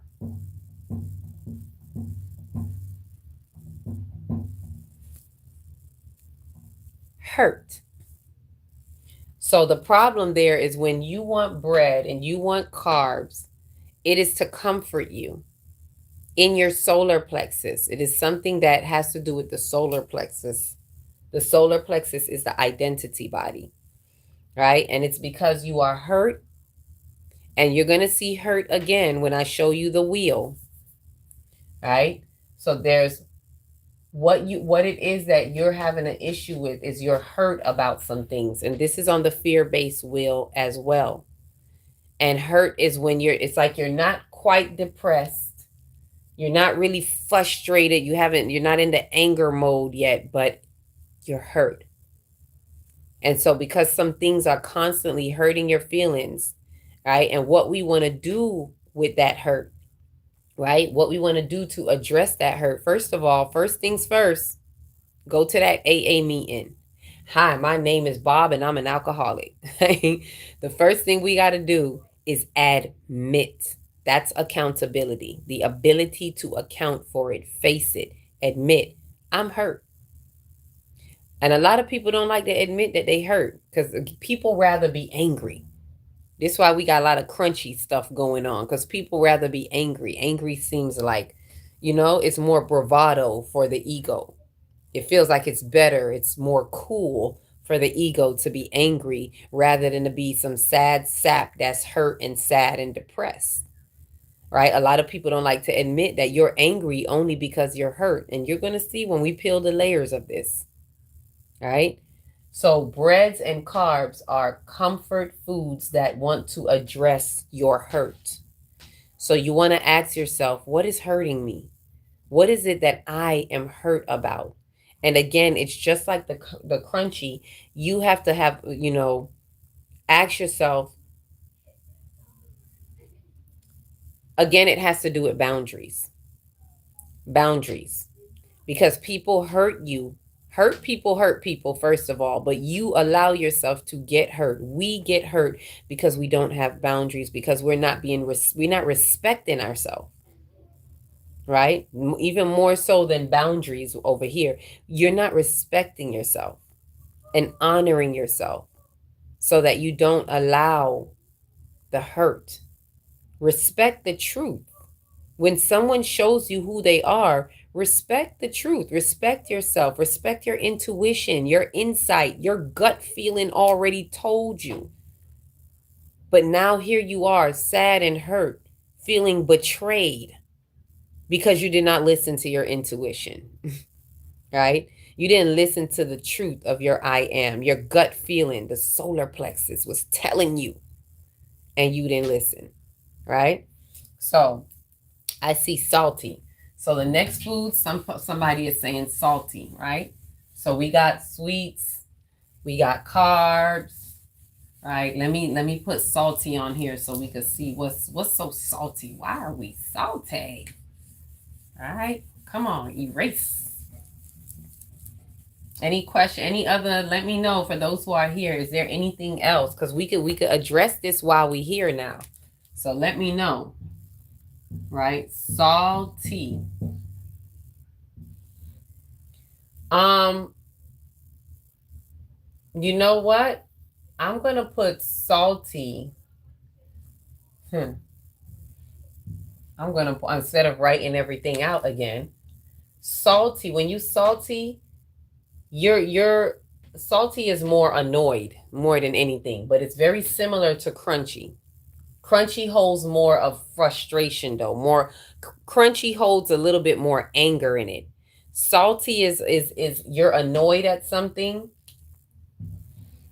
Right? This is what crunchy and salty really have in common, right? This is why some of y'all might like some of them salt and vinegar potato chips, because they salty and they crunchy, right? Some of us like salty, like I like my salty sunflower seeds because they salty and they crunchy. A lot of times the things of salty and crunchy go hand in hand. The only difference is salty is a little more, salty is just a little bit more annoyed. And it's like, what I usually ask people is, what are you salty about? If I feel myself keep going for something salty, I'm like, what am I salty about? What is bothering me? What is annoying me? Right? Jealousy will also fall under salty.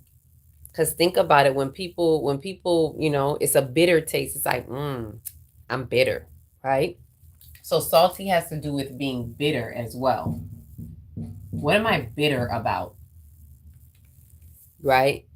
And it could be, a lot of people don't like to admit this feeling, but jealousy is one of them. And it doesn't have to be like angry jealousy. It could be just you see something someone else has, and it's like, I know that I deserve that too. And it's not to say you don't or the other person don't. That's neither here nor there. The thing is, we're looking at the emotion, the feeling at hand. And the jealousy is just showing up to say, you see something that you feel like you deserve as well. And sometimes it translates as being bitter and a little bit salty. You know, you didn't get that chance at life. And here this person is just like living up that dream that you had. And you feel like you deserve it too. And you may very well deserve it.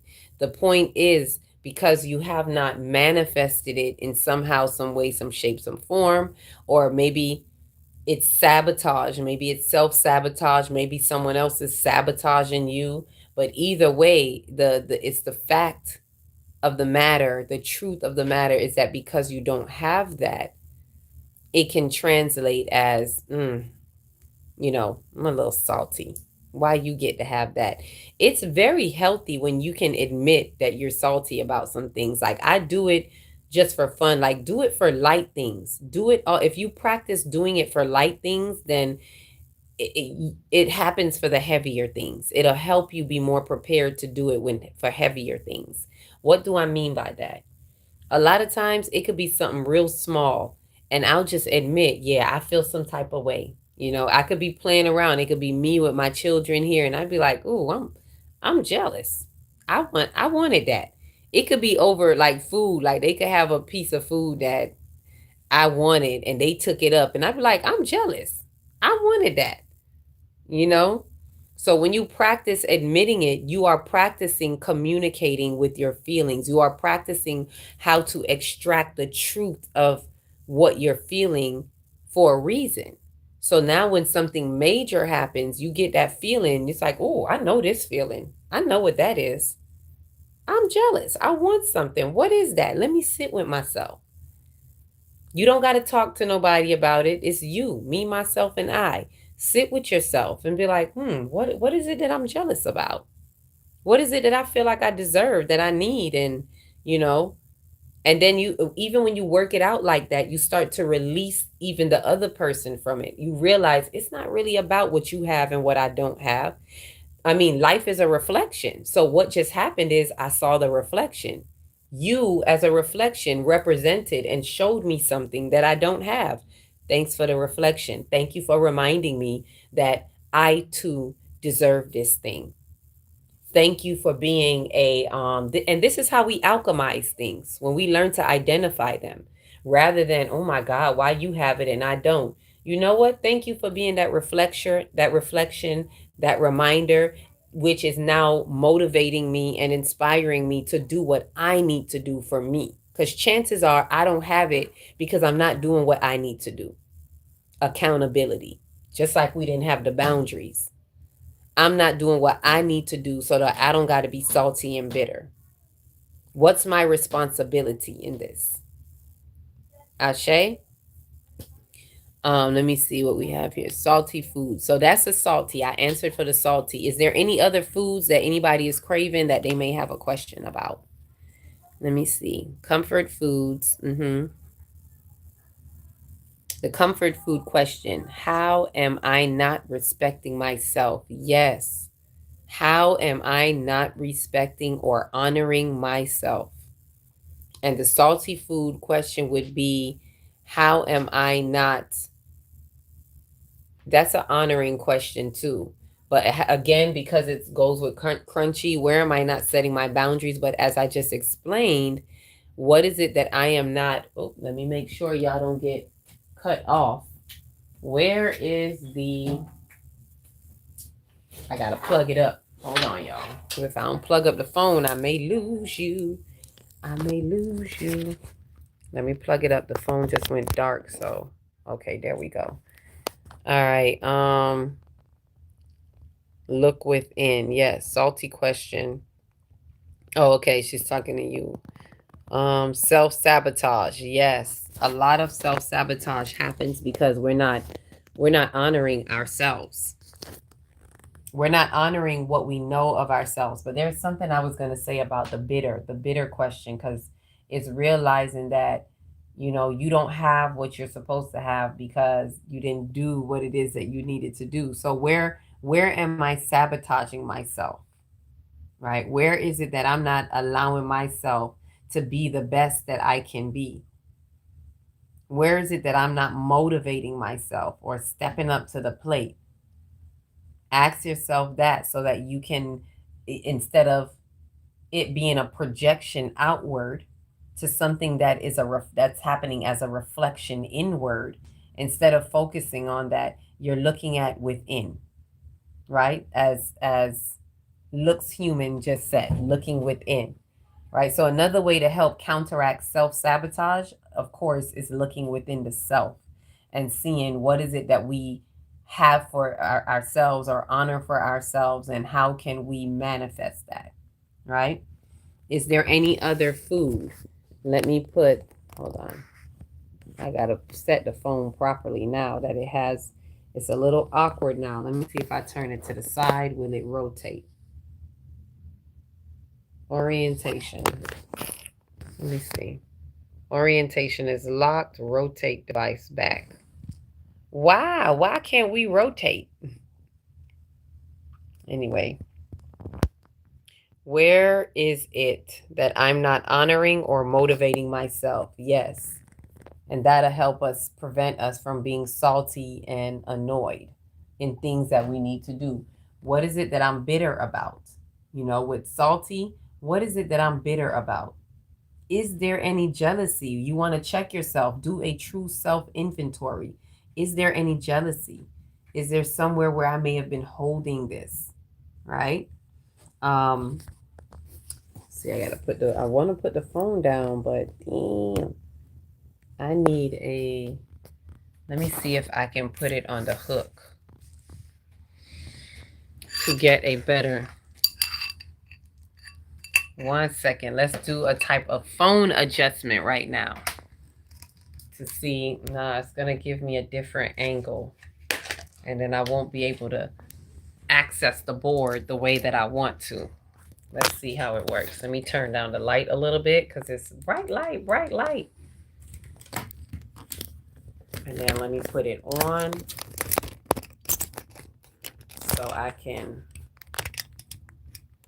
I don't know if y'all can see the board. I might have to tilt the board a certain way. Let's see if we could do a board tilt. Board tilt. Let me know if y'all can still see the board, because I want to make sure that you can. All right. Where is it that I'm not honoring myself? Coffee and other mildly drugged food. How fast foods sort of give you a high sometimes as well. That's drug food. Yes, the drug food is the junk food, and that's the dead food. That's what I was saying to you all earlier when I said I had some McDonald's about a week ago. It was a week or two, but I had some McDonald's and I had a fish fillet, and I'm eating it and I'm like, and fish fillet, I usually love it. And it was like, this tastes dead. And this is this is how I know what's happening with these light codes. It's definitely doing something to a lot of us right now. We're really elevating. We're no longer in our regular carbon-based bodies. We are elevating to our crystalline body. The crystalline body has no need for that food. It's dead to us. It's dead food. That's it. It's drug food. It's dead food. It's processed.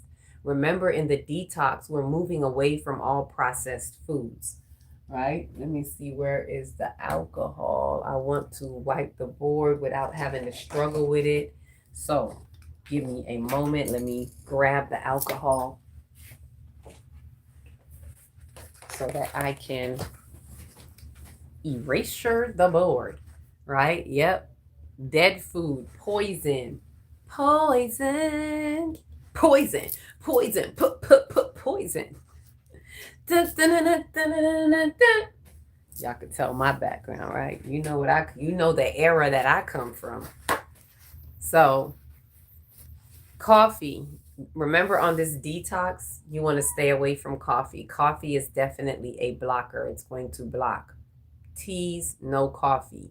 Other mildly drugged foods like booster, like energy drinks, no, we don't need any energy drink. With the light frequencies that's coming in, what more energy do you need? Believe me, when you open the pores, this is like the work that we're doing right now is like opening the pores, because we're portals of light. Your pores are portals. We are opening the pores of our crystalline body, of our spiritual body. We're clearing, we're ventilating. It's like a whole ventilation system. We're opening the vents so that the breath of life, the spirit that is coming through the light codes can flow through. We're allowing ourselves to be pure channels of the light. And believe me, this is not just for you. This is, as a pure channel of light, we are conduits of light. And as the light comes through, if you can imagine yourself being a man, I wish I could draw really, really well, right? But if you can imagine yourself being like this conduit of light, and all of this light and energy and information is wants to come in through you to come into the earth, that is going to be coming down, grounding down into the earth, kind of like roots, right? So it's this incoming that's coming in, channeling through you. And let me I wish I was an artist, y'all. I wish I was. Let me not get salty about it. Right? Hold on. This makes it much easier to erase. Just get some alcohol on it. Get some alcohol. While I'm doing this, are there any more cravings that anyone has? Oh, another craving is the meats. The meats are similar to the crunchy because the meats is like you want to tear into some flesh. The meats is more like frustration more than irritation. It's like frustration, direct anger. You want to earn, you want to tear into some flesh. So if you're craving the meat, you want to ask yourself, what is it that I want to tear into? What is it that I really just feel like I gotta have this meat? What is it that I want to tear into, and what is it that I want to dominate? That, thank you, spirit. That's another word.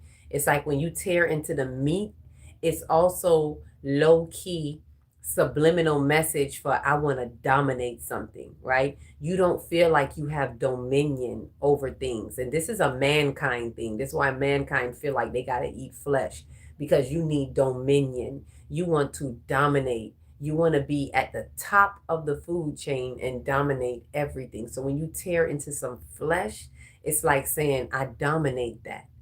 You know, the things that you don't dominate out in your life, world, and affairs, where you don't feel like you're strong enough in certain areas, then you want to tear into some meat because I dominate. Now you kind of can substitute the feeling of dominion and domination. I want to dominate.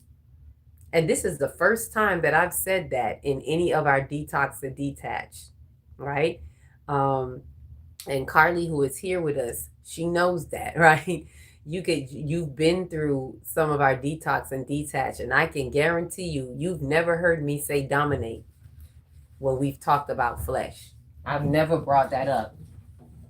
This is a different kind of insight, you know.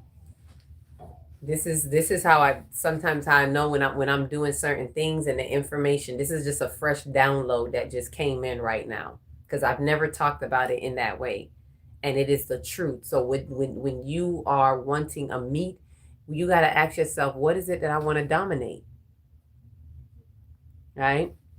Let me make sure I didn't miss anything here. Hold on. Dead food. Yep, I got that. If I slow down or get stagnant with my work or practical application, I'm drained. And this is true, because it's like you're drained in just doing all of the work. So when you get stagnant with it, well, with your work, you feel this draining happening from you. So I don't know if you mean practical. Well, let me say it this way, because I'm hearing a twofold.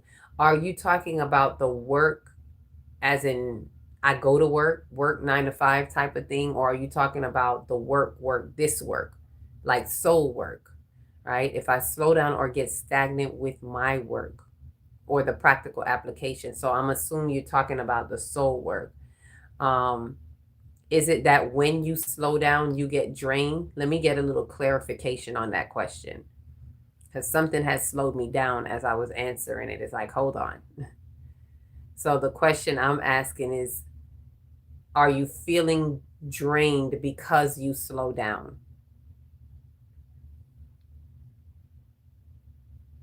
In your work, in your practical application with your work. Let me scroll down so I can see it when you answer that. In resistance for too long. Oh, you're in resistance for too long and it drains me. I've been exhausted because the soul has been holding it for too long.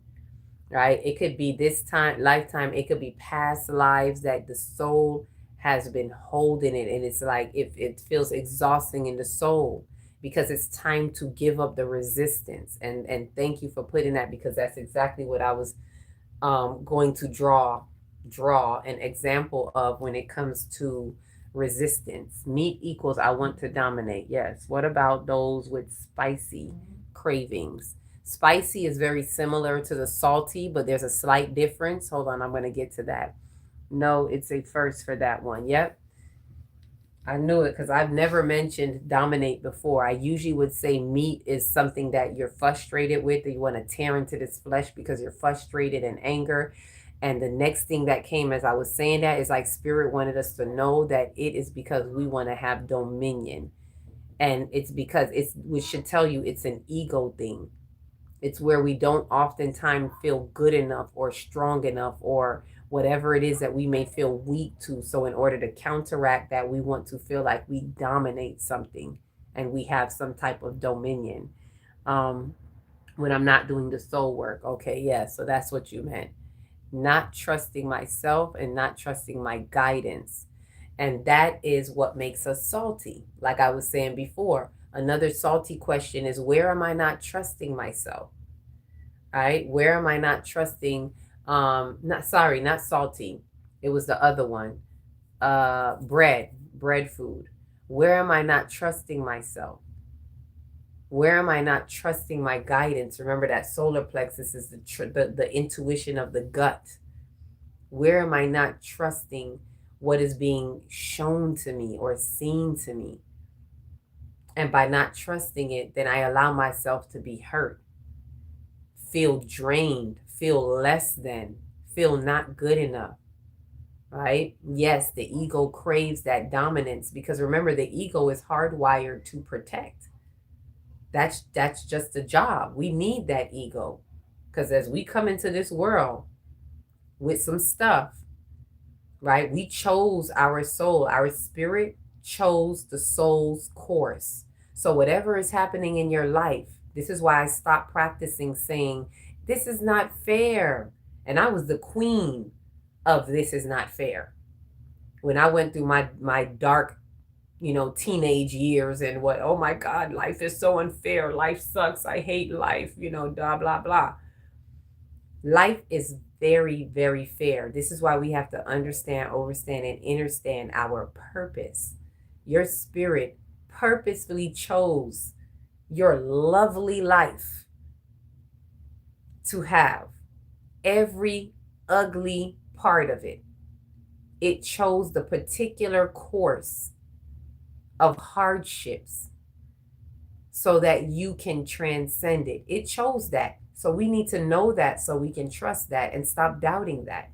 Stop running from it. Stop hiding from it. Right? And so I say that to remind us that if we know that we chose that, the spirit chose to have this course, then we need to respect that spirit, that precious cargo that is, in the car, in the vehicle.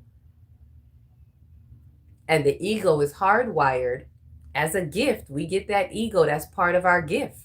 That's free will. The ego is hardwired to protect because as we chose this life, we know we was going to come into some hardships. So we need something to kind of buffer that. We need a protector. The ego is hardwired to protect you so that you can mentally deal with some things. So when things happen, when trauma happens, the ego is what protects you. Like a lot of times you're like, I don't know how I made it. I'll tell you how. Your ego. The ego spins a narrative. The ego is going to tell you what you need to hear to get you through it, to keep you in your sound mind. You know, your ego, and yes, of course, your spirit overall, your overself, your higher self, if you can tap into that. But before you learn of that and before you have a relationship with your spirit, your ego takes the wheel. That's why when we get in trouble, we got to be like, "Oh Lord Jesus, take the wheel." Like we want, the divine to take it back. But the ego is hardwired to protect you. The problem is the ego has an expiration date that we don't ever go back and check. And then it gets past the expired date, and now the ego has us in some misappropriated thoughts and concepts that were hardwired to give us a temporary protection. Temporary, that we're supposed to go back and visit and uncover it before it gets too far too late. And then now here you are, however umpteen years later, ego still protecting this same wound and this same trauma in the same way while you're trying to evolve. Like, make it make sense. This is why we got to have an ego death. We got to go back and say, all right, ego, we need to kill this right now. Like, thank you for protecting me at that moment, but no. So the ego that's hardwired to protect us, it craves dominance. In order to protect, the protector has to feel strong and dominant, right? Anyway, sidebar, let me bring it back. That's ego conversation. That's ego 101. We got to do that for another time. So let me get back to us being a conduit of light, and I want to address what you said about resistance, right? This is the conduit. This is the wire, right? Through the wire, through the limit, through the... And everything, all information goes through the wire, right? It's just like if you could imagine a cord, a wire, when you're setting up electricity and all of that in your house, all of the information has to go through the wire, right? And if there's any electrician knows this, any electrician, ask them, you could Google it. If there is resistance in the wire, it cannot fire. So when you start having electrical problems sometimes, right? It is the firing of information. It is the electromagnetical charge, which is the fire that brings things through, that allows this light to be on. So if your light's not working and I got to call an electrician, I have something going on, my light is flickering, it's not working, the electrician's going to come and they're going to see where there is resistance. They have to remove the resistance out of the wire so that it can start firing, so that it can flow through. The information can flow through, right? So information is constantly going up and down through the wire. The top is the crown, right? This is our crown where information is coming in from the divine. Let's look at it like that. So the divine is sending light codes, all kind of light codes as they come in. They're coming into our crown. Crown. They're all coming in, right? Coming in through our conduit. We're this conduit. And then it comes through. I don't know how y'all gotta, see with me. These are the roots, okay? These are the roots coming into the ground to ground it, ground the light. So the light codes are coming in. These are the light codes,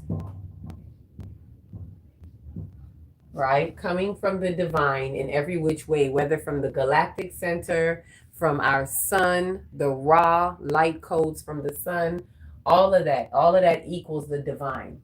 So the divine equals, you can say the universe, the universe, the sun, right? All of this is the divine. Light codes coming in. The sun is our server that serves us the light. It's our Google Chrome server, right? The universe, Mama Universe, is where all the galactic center, all of that's Mama Universe. And it comes through the sun into us. So, actually, I wrote this in the correct order, right? So the universe would represent our galactic center, the sun, which is our solar system. It comes through the sun, and the divine, all of that which is the divine, is coming in through the top into our conduit to do what? Ground it into the earth, right? Which the earth is the same thing as the heart. Just switch the H around, that's all, okay? If you take the H from here, put it to the back, earth is the heart. All of this is coming into the earth, to the planet, to add to the planetary ascension, right? So why am I saying this? So we can understand how we contribute to the planetary ascension. So these light codes, it's not just for us, it's for you, so you can be a pure conduit of light. You want to be a pure channel. A pure conduit is a pure channel.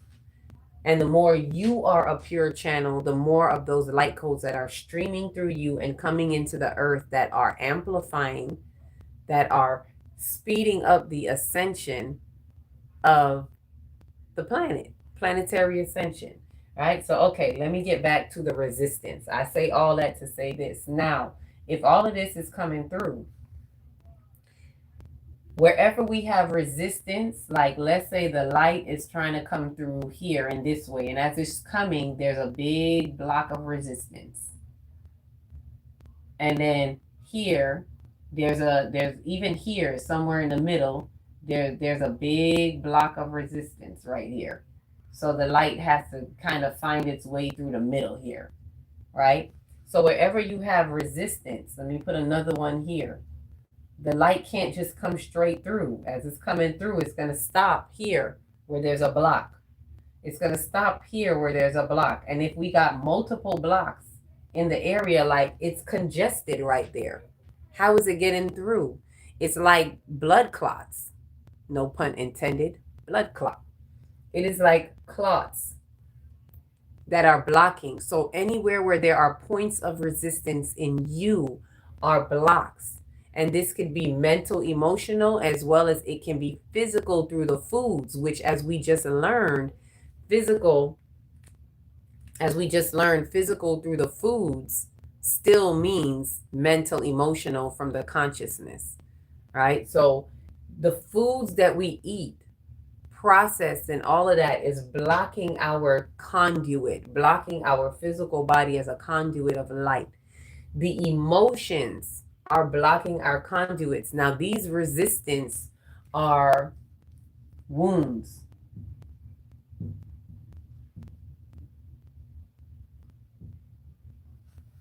These resistance are wounds, are traumas, which traumas are wounds. Traumas, wounds, all of these things that we hold.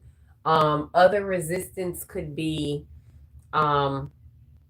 what do I call it again? Karmic blockage.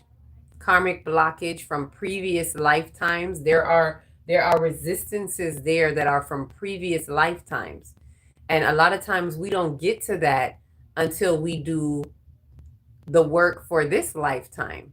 So let's say you do all your inner childhood work and you're like, I looked at this, I looked at that, I took it all the way back to my childhood. I'm good with, I cleared up as much as I could within this lifetime, right? So I cleared this up.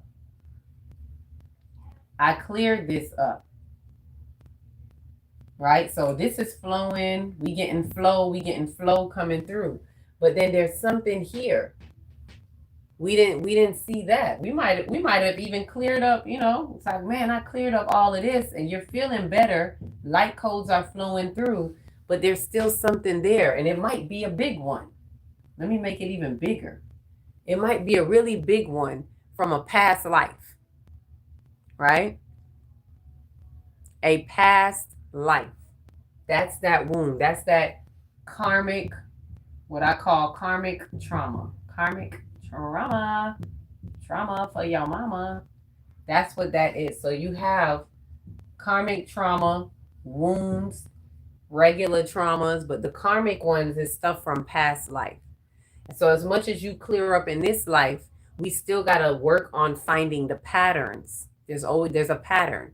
How do I find my karmic trauma? You can either do a life regression therapy and dig deep and ask, let them find out through in your looking in your subconscious, or you can look at patterns in your life, world, and affairs, which still are pressed out through the subconscious. Either way, the subconscious has the answers. This is why it's important to do the subconscious work.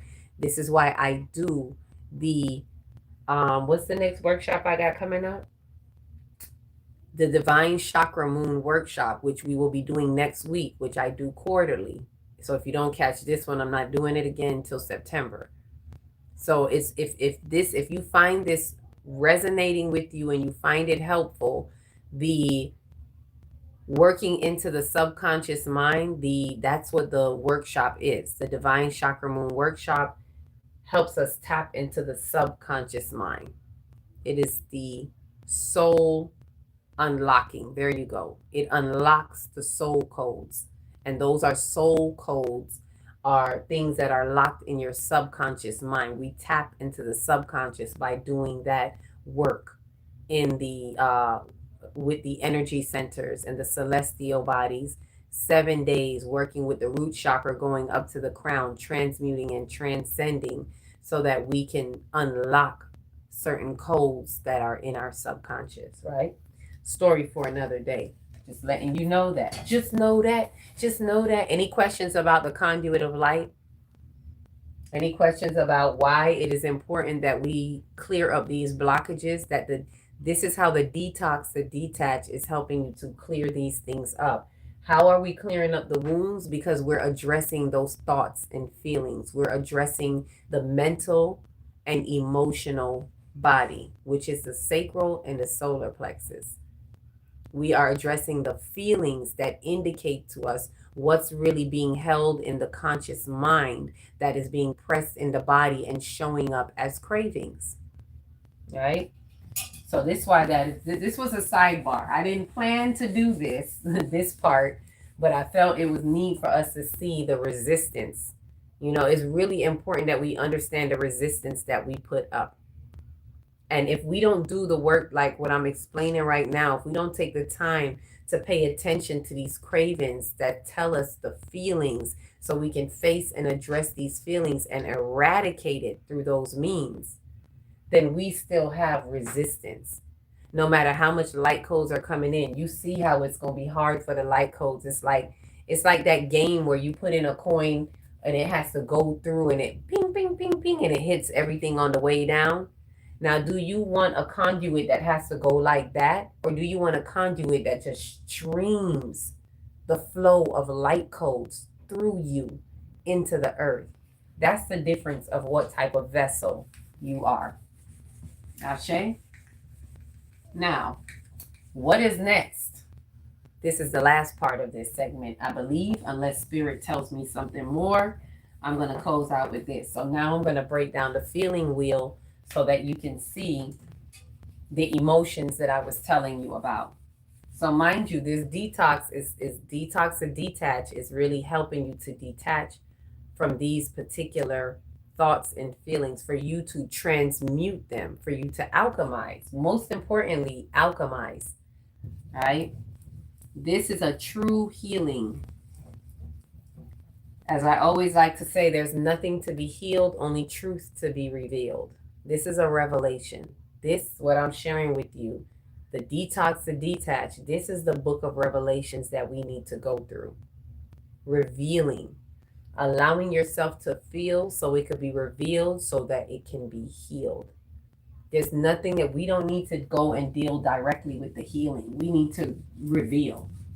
This is allowing the revelation to happen. The truth revelations, which is like Pluto, the planet of Pluto, death and rebirth transformation. That's what's happening. We need to have an ego death right now. We need to call upon the Pluto activation within us right now, which, by the way, tomorrow, is tomorrow the 19th? The 19th, on that day, is it the 19th? I think so. On the 19th, or you can look it up, you can Google it. Venus will be in opposition with Pluto. Pluto being in Aquarius, which is that planet of revelation of truth.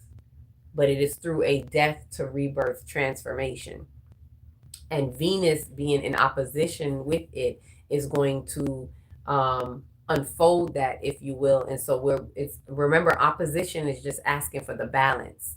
So Venus being the planet of beauty, what we call beauty, is really in its elevated, in its updated version, which Third Eye Atlas just updated the entire solar system, particularly our personal planets, which are Mercury, Mars, Venus, all the way up to Jupiter.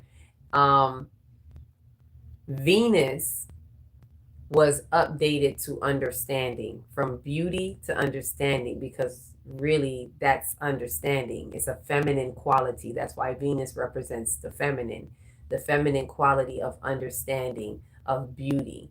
So it is allowing you in this opposition, you will ask yourself to allow the beauty, allow the understanding to really see the truth revelations that are being highlighted through the planet of Pluto. So Venus is there helping us to see that. And for a lot of us, it may have to do with family, because Jupiter is in the house of Cancer, which is about home life. And I've went into that before, so I'm not going to go all into that right now. But I give these different aspects so that we understand like a more holistic view of what's going on as we are preparing ourselves for this summer solstice, because there's a conglomerate of things that are happening for many of us. I'm simply giving us the tools via Detox the Detach, the tools that help you go within yourself by being prepared, by fasting, detoxing, paying attention to these foods in the way that I'm telling you, paying attention to the cravings, so that it can point you in the right direction of seeing what emotion you want to address, right? And that's going to help you with the exposure to the truth that is being unveiled right now. Let the Pluto set you free, right? In all of its divinity. Ashe. Now, next thing. Next, any questions, any comments? I want to flow. That's right. We need to let it go and let it flow. The next thing is, okay. So remember what I said. There are two emotions. There is only love and fear.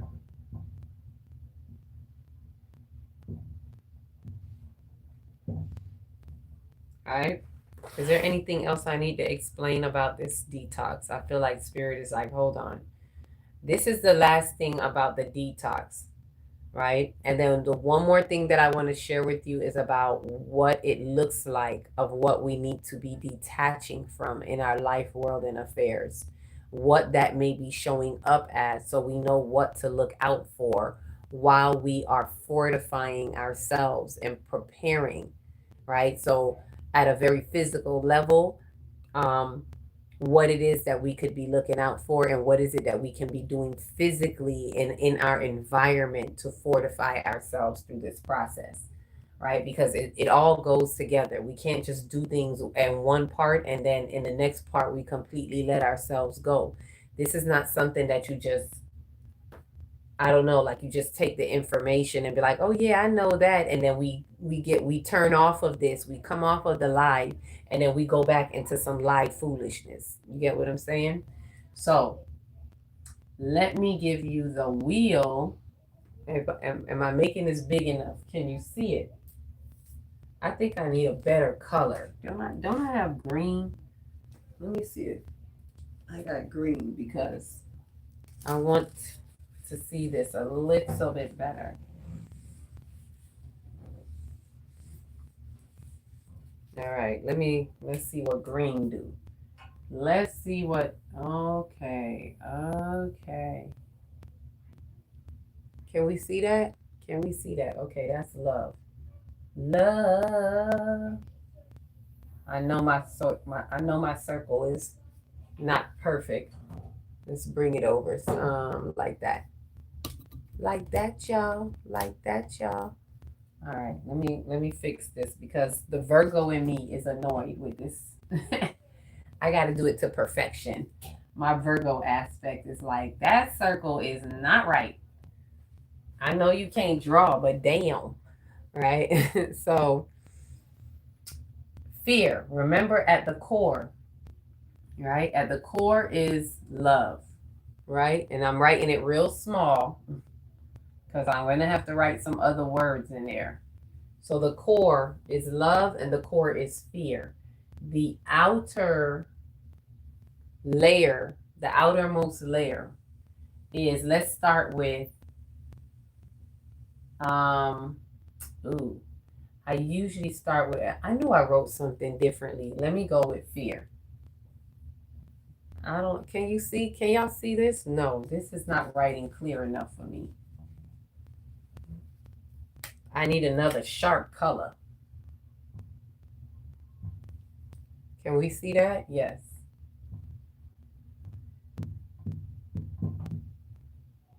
Anger, right? I want us to focus on the fear wheel. So let me bring that over.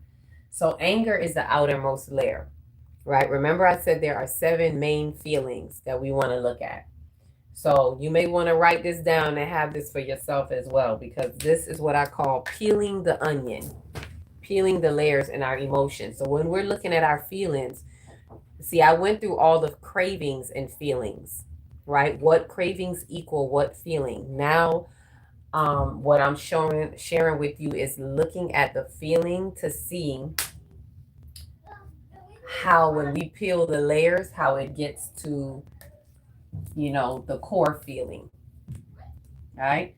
So anger is the outermost feeling, and usually, and these are the main 7 core, but again, there are even subdivisions of each one, and there are other feelings that fall in these certain categories. It's for you to determine where that feeling falls so that you can put it on the main 7 and peel the layers, if that makes sense. And I'll explain that as I'm going to use an outer feeling to do that.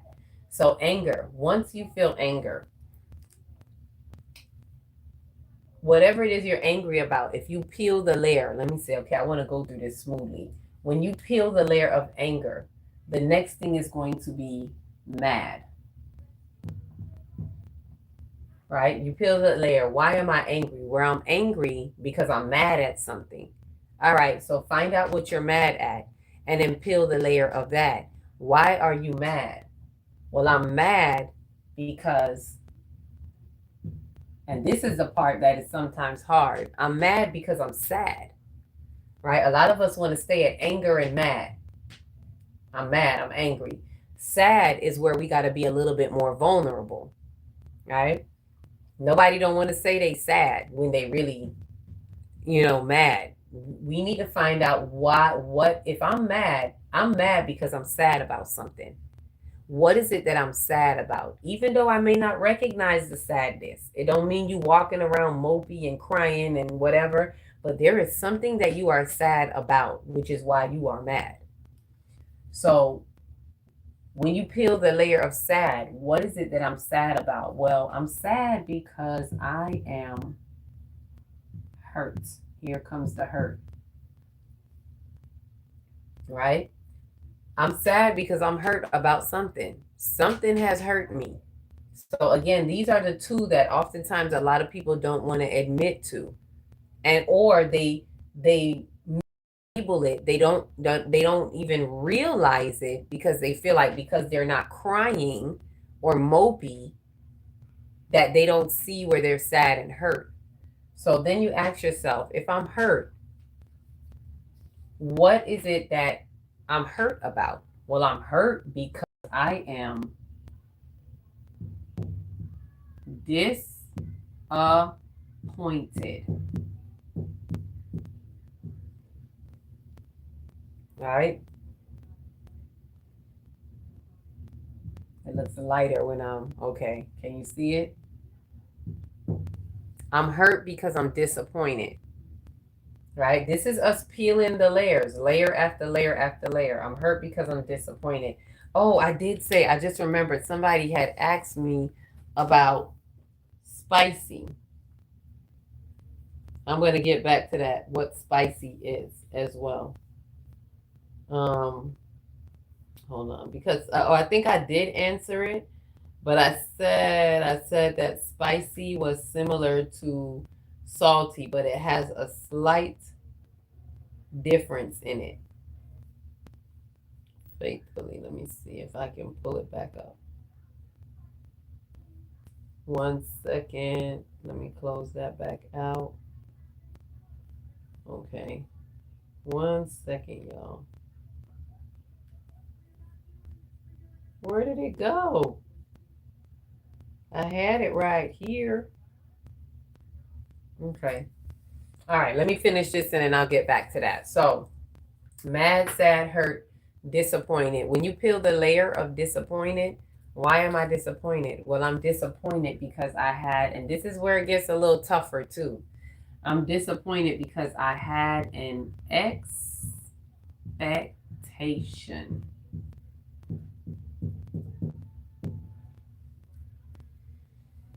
A lot of times you're disappointed because you had an expectation.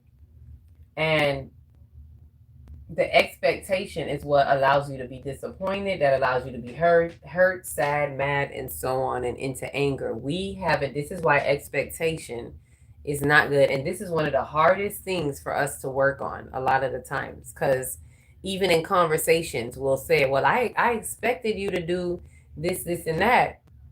And sometimes it may say, well, isn't it good? Some people ask me that. Isn't it good to have expectations, especially for people who work manifestation stuff? And one of the parts of manifestation is having the expectancy that it's already there. And this is where I'd have to say you have to look at the context of the word, because the context of expectancy in that way is more of a faith base. It's not really having an expectation, it's knowing that something is there. It's having faith. Faith means I already know it's done. That's it's slightly different. So it's how we're using the word. But to have an expectation means like your hope is more like a hope. Like, I'm hoping this would happen. I would hope that you do better. I would hope that you be better.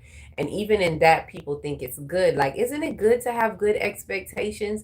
No expectation can be good because you're setting yourself up for failure. It's a fear-based feeling. Expectation, no way around it, is a fear-based feeling. Have faith, not fear. Yes, having faith. So, expectation, when you peel that layer, right underneath all of that is the fear, the false evidence appearing real. And when you look at this, the exchange between the two, you have an expectation because of something that you fear. Again, this is not scary, oh, I'm shaking in my boots fear. It's just fear, as in the lack of love, the lack of the love frequency. The opposite of love is fear. That's why I said there's only two feelings. You can only have one or the other, right? The fear is the fear-based feeling. It is a negatively charged feeling. False. It is false. It is part of the illusionary world. It is a symptom of the illusionary world. Fear, false evidence. So whatever it is that you fear, right? And let's look at this very simplified. You have an expectation because you of something that you fear. How is that so? Well, when you fear something that will happen, then you have an expectation of it not happening. If you fear that something won't happen, you have an expectation that it will. If so, you kind of see the opposition twist right there. Whatever it is that you fear, you have an expectation for the opposite of that fear. And that's how expectation comes out of fear. So if I fear that I won't get picked, I have an expectation to get picked. If you get what I'm saying, I live in the expectations that I expect to be picked. I expect it. I expect it. So, and that's coming out of deep down, you have a fear that you won't. You see how fear is more vulnerable. You can see where the more vulnerable parts of this is. Expectation is a little bit more bravado, like anger and mad. The vulnerability of anger and mad is, hurt and sad. And then disappointment and having expectation is, a little more bravado to fear, right? Let me not go too deep into that. That's like having a whole nother thing on feelings. But this is to show you the layers on the feeling wheel. So pay attention to your feelings. So if you're hurt, for those of you that are having to deal with bread, cravings of bread, then you want to ask yourself, what is it that hurt? When you get to hurt, this is how you work the wheel here. When you get to hurt, ask yourself, in order to face this hurt, ask yourself, where do I hold any disappointment? I'm hurt because there's some disappointment.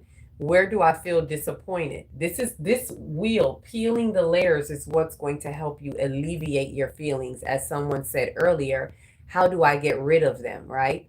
It's to face them. And when you face them in this manner and you peel the layers, it helps to alleviate that feeling rather you than to just try to hide it and cover it up and lie, lie to yourself and be like, that's not how I feel. So when you get to hurt, you're asking yourself what disappointed me. And then when you find that, oh, I'm disappointed because of X, Y, and Z.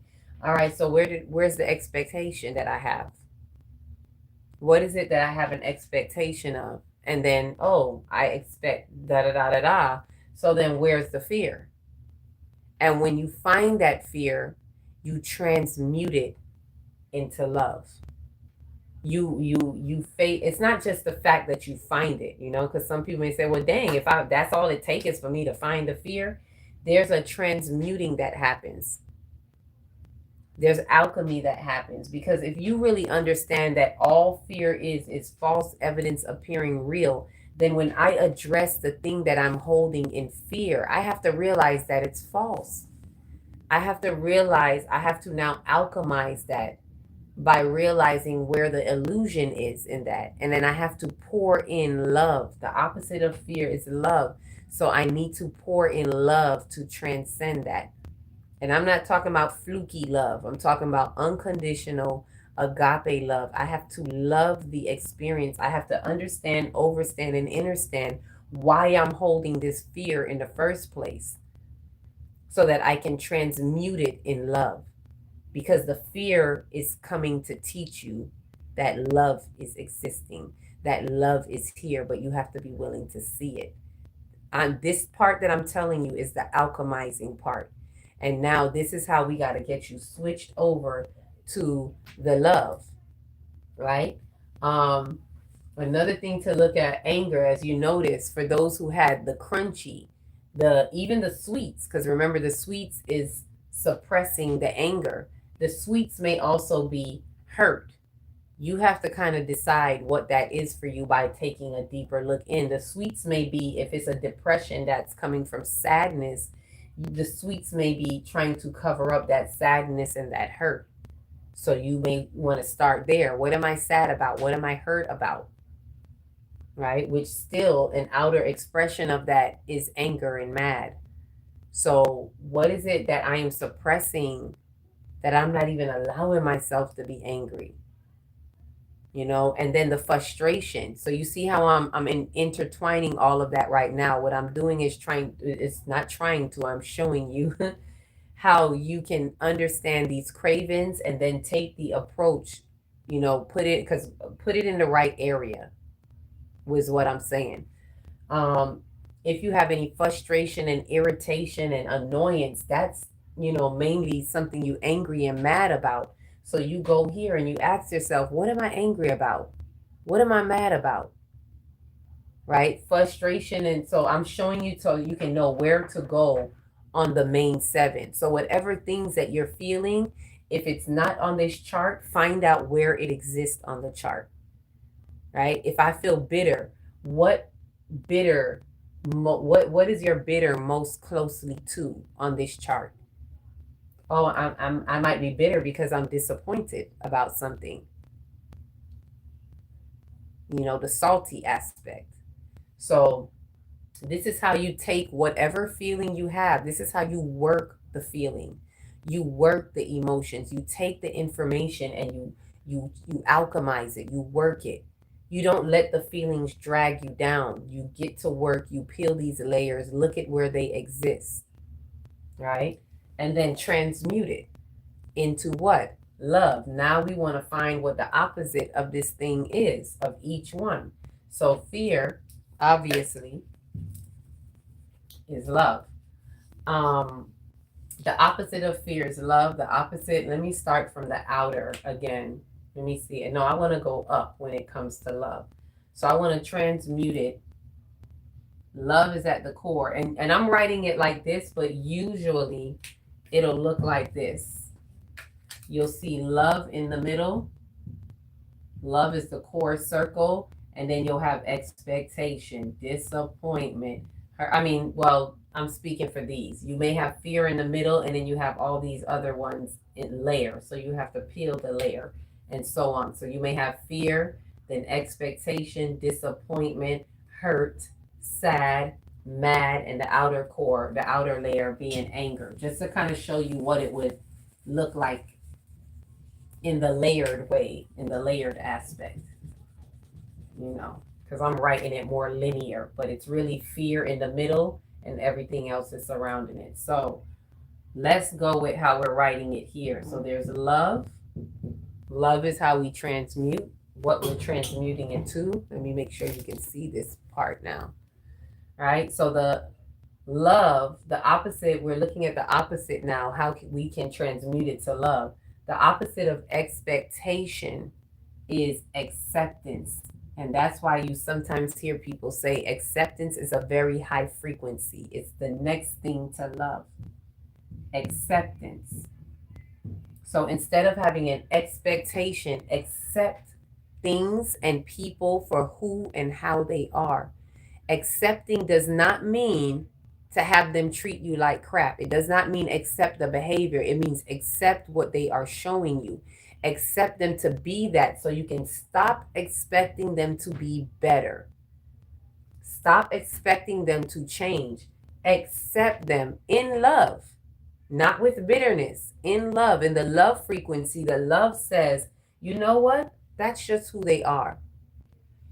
And who am I to change them? The only thing I can change is me and my boundaries and how I interact with them. Stop expecting them to change so that they can be the way you want them to be, so that you can have it the way you want to have it. This is the stuff that we got to detach from. See, we're moving more into the detached talk. This is what is going to help you detach. Stop expecting them to be better. When you, oh, but I expect better of them. Well, then you're not accepting the truth of them. Accept the truth. And this helps to build your trust. Trust them to be who they are. Do not expect them to be anything different. Right? I remember watching a DMX interview. That was one of the most important things I remember DMX saying, not the on Drink Champs, and he was like, a rat is gonna be a rat. The snake is gonna be a snake. Expect them to be that. And I know he used the word expect, but the way he's delivering it, what he's saying is accept that the rat is the rat. Accept that the dog is the dog. The dog is gonna bite. And when you accept it, you act accordingly. You don't try to do things outside of that, and you don't expect it to not bite. It's going to bite. A snake is going to be a snake. Don't expect it to not be, except that it is a snake.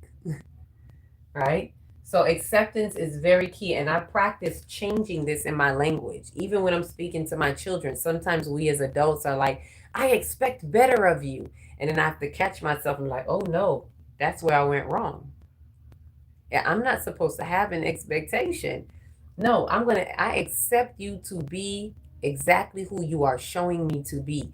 I accept the vibrations that I feel. For those of us who are in 5D and we're sensitive to what we feel in the vibratory field of information, some of us don't have to wait on people to say things and do things because we can feel it. Trust what you feel, trust your intuition as you are listening to the information in the field, and then respect it and accept it.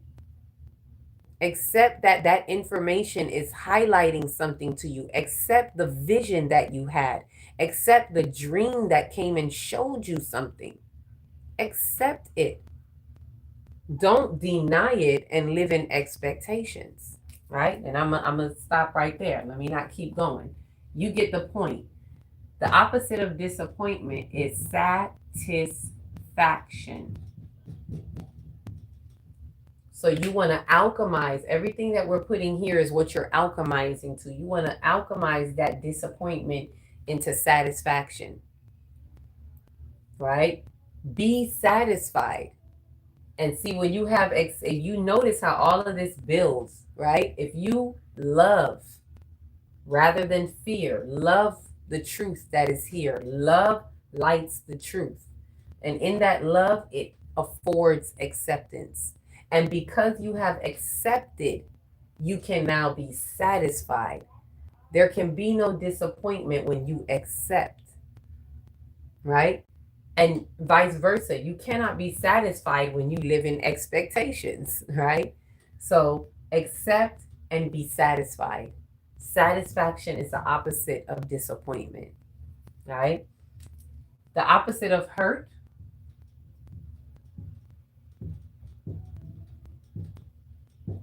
is comfort.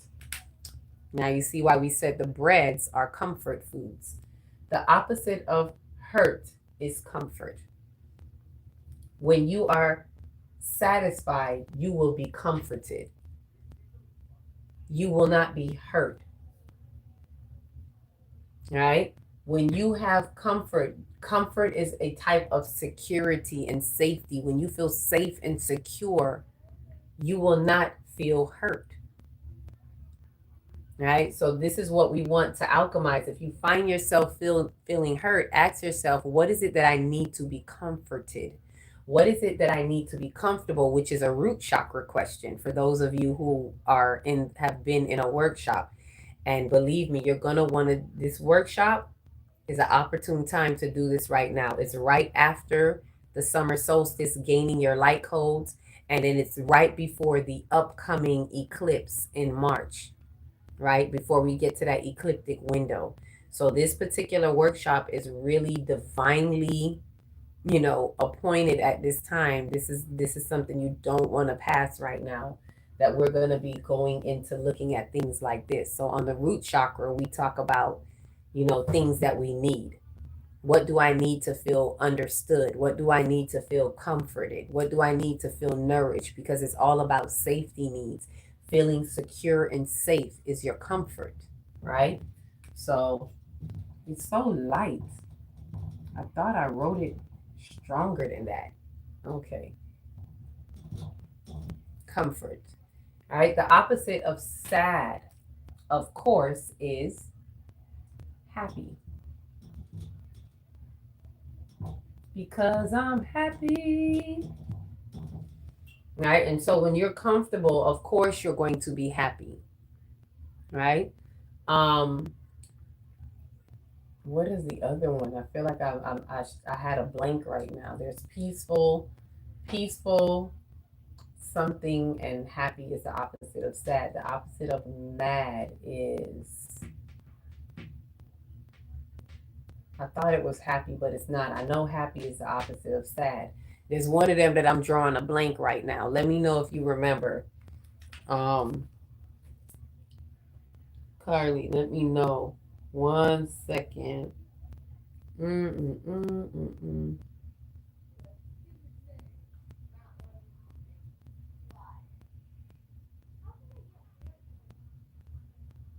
Ah, that's right. Calm. Because if I'm not mad, I'm calm. There we go. I knew it was something. I was drawing a blank. Right? So the opposite of sad is happy. We want to alchemize anything that we're sad about into finding the happiness, right? And this is how you check yourself, right? First, peel the layers to get to the core. Once you get to the core, transmute it to love and build it up. And build it up and build it up and build it up. And now it's solid.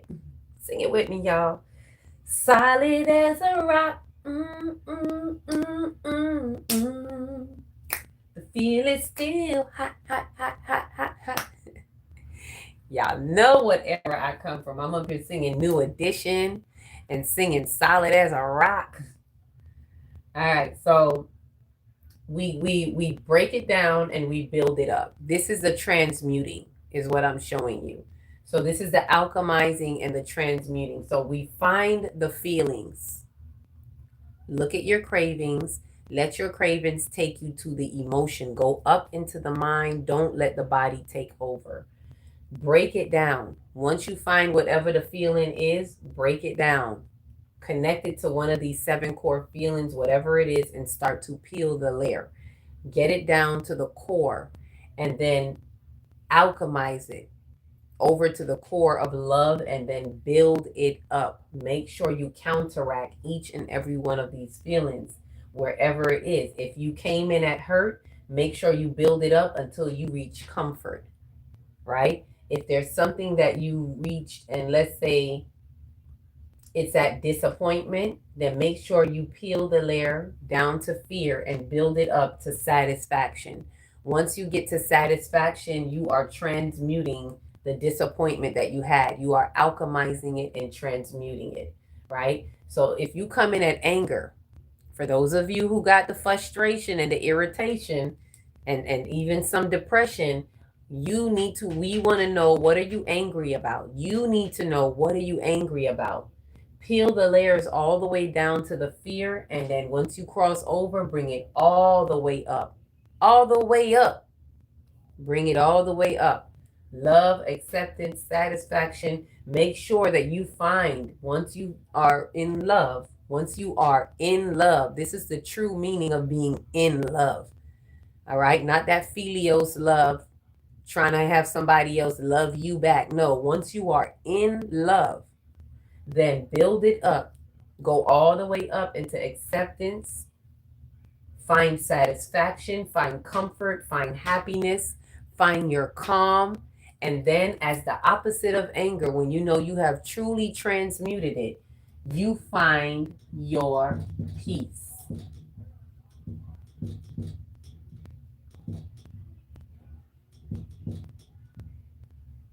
Okay? The opposite of anger is peace. You want to find your peace. Get out of that frustration, that irritation, that annoyance. Get out of the depression that is suppressed anger. Get out of all of that and find your peace. But you will not find peace until you break it down and build it up. This is the step that we're taking. So take the time in this process, right? Yes, this is a universal law of transmutation. Thank you for that, Nikki. That's what I need to start calling it, the universal law of transmutation. Right? Break it down, build it up. Break down the fear, build it up. Take away all that false evidence appearing real that is living in the land of illusion. This is what we're breaking, right? So, any questions about this part of the detox or detach? So, we went over what detox is about. We went over the threefold of our mind, our consciousness, so you can understand how we are operating through our consciousness, because this is where the work is done. We went through the importance of the harmony between the conscious and the subconscious mind, the thought and the feeling, the mental and emotional body, and how the cravings show up in the body. It's only the only reason why you have a craving is because you did not address the consciousness. You did not address the mind. So we're going to take the craving during the detox. Look at your craving. Look at every single craving that comes up and face it, address it in the feeling. Find out whatever that craving is. Go to the chart that I showed you before. Right, faithfully, you wrote it down.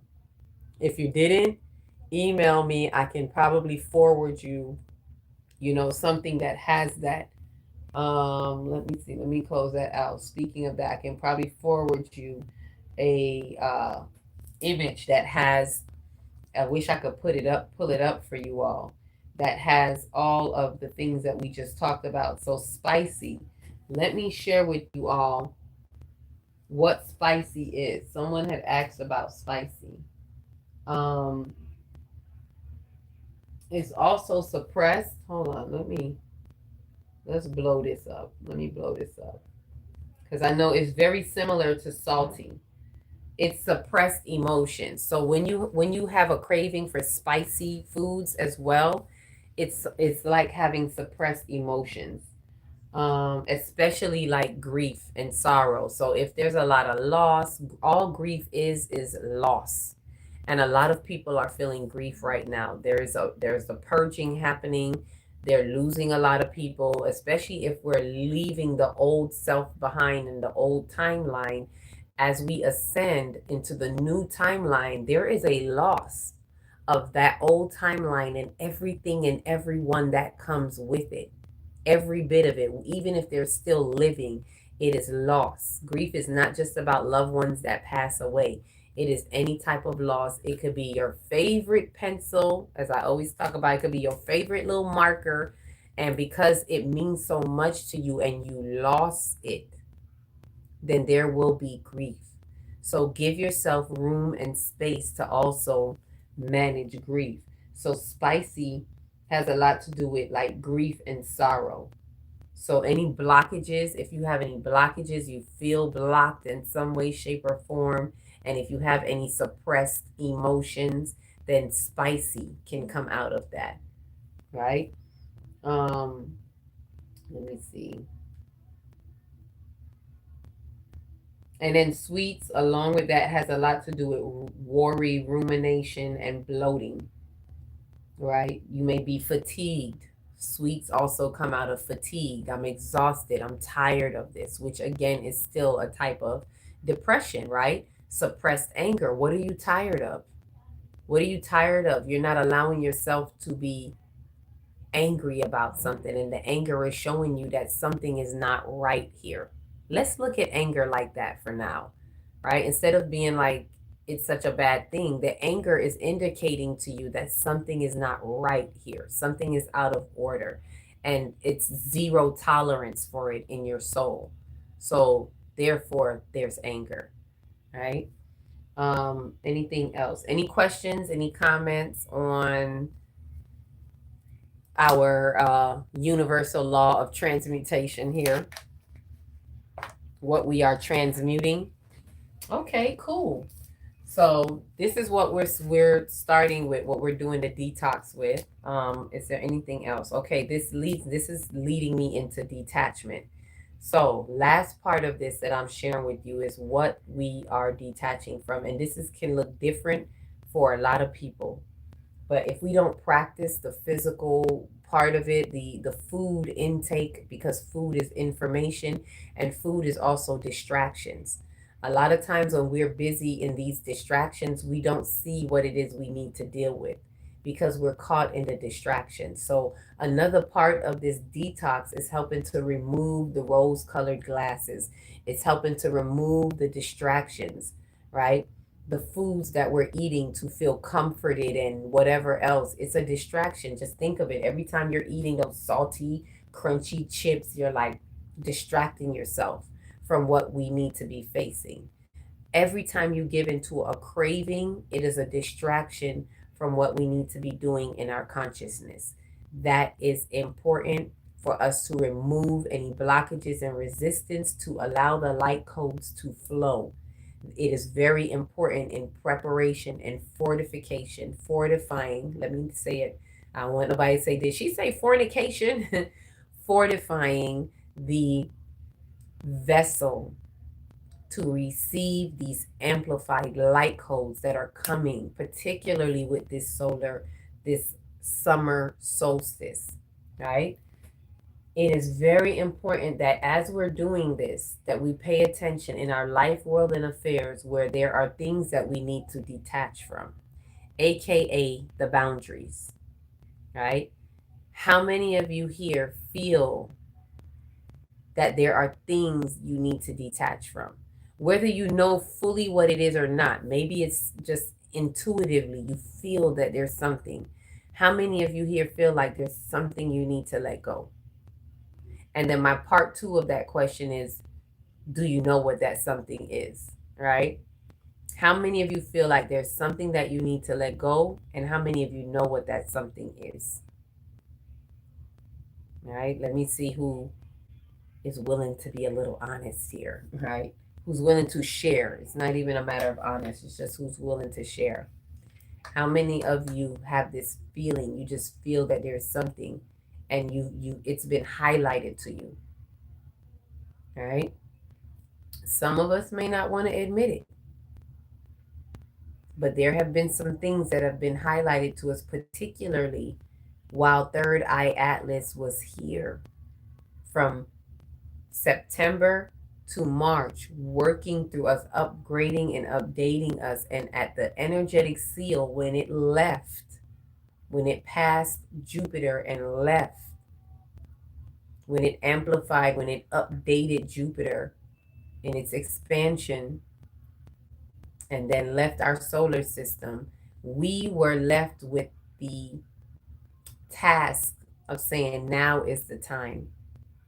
We got to make these changes. And this is where some things had been showing up for us, but maybe not everybody was being as obedient to it.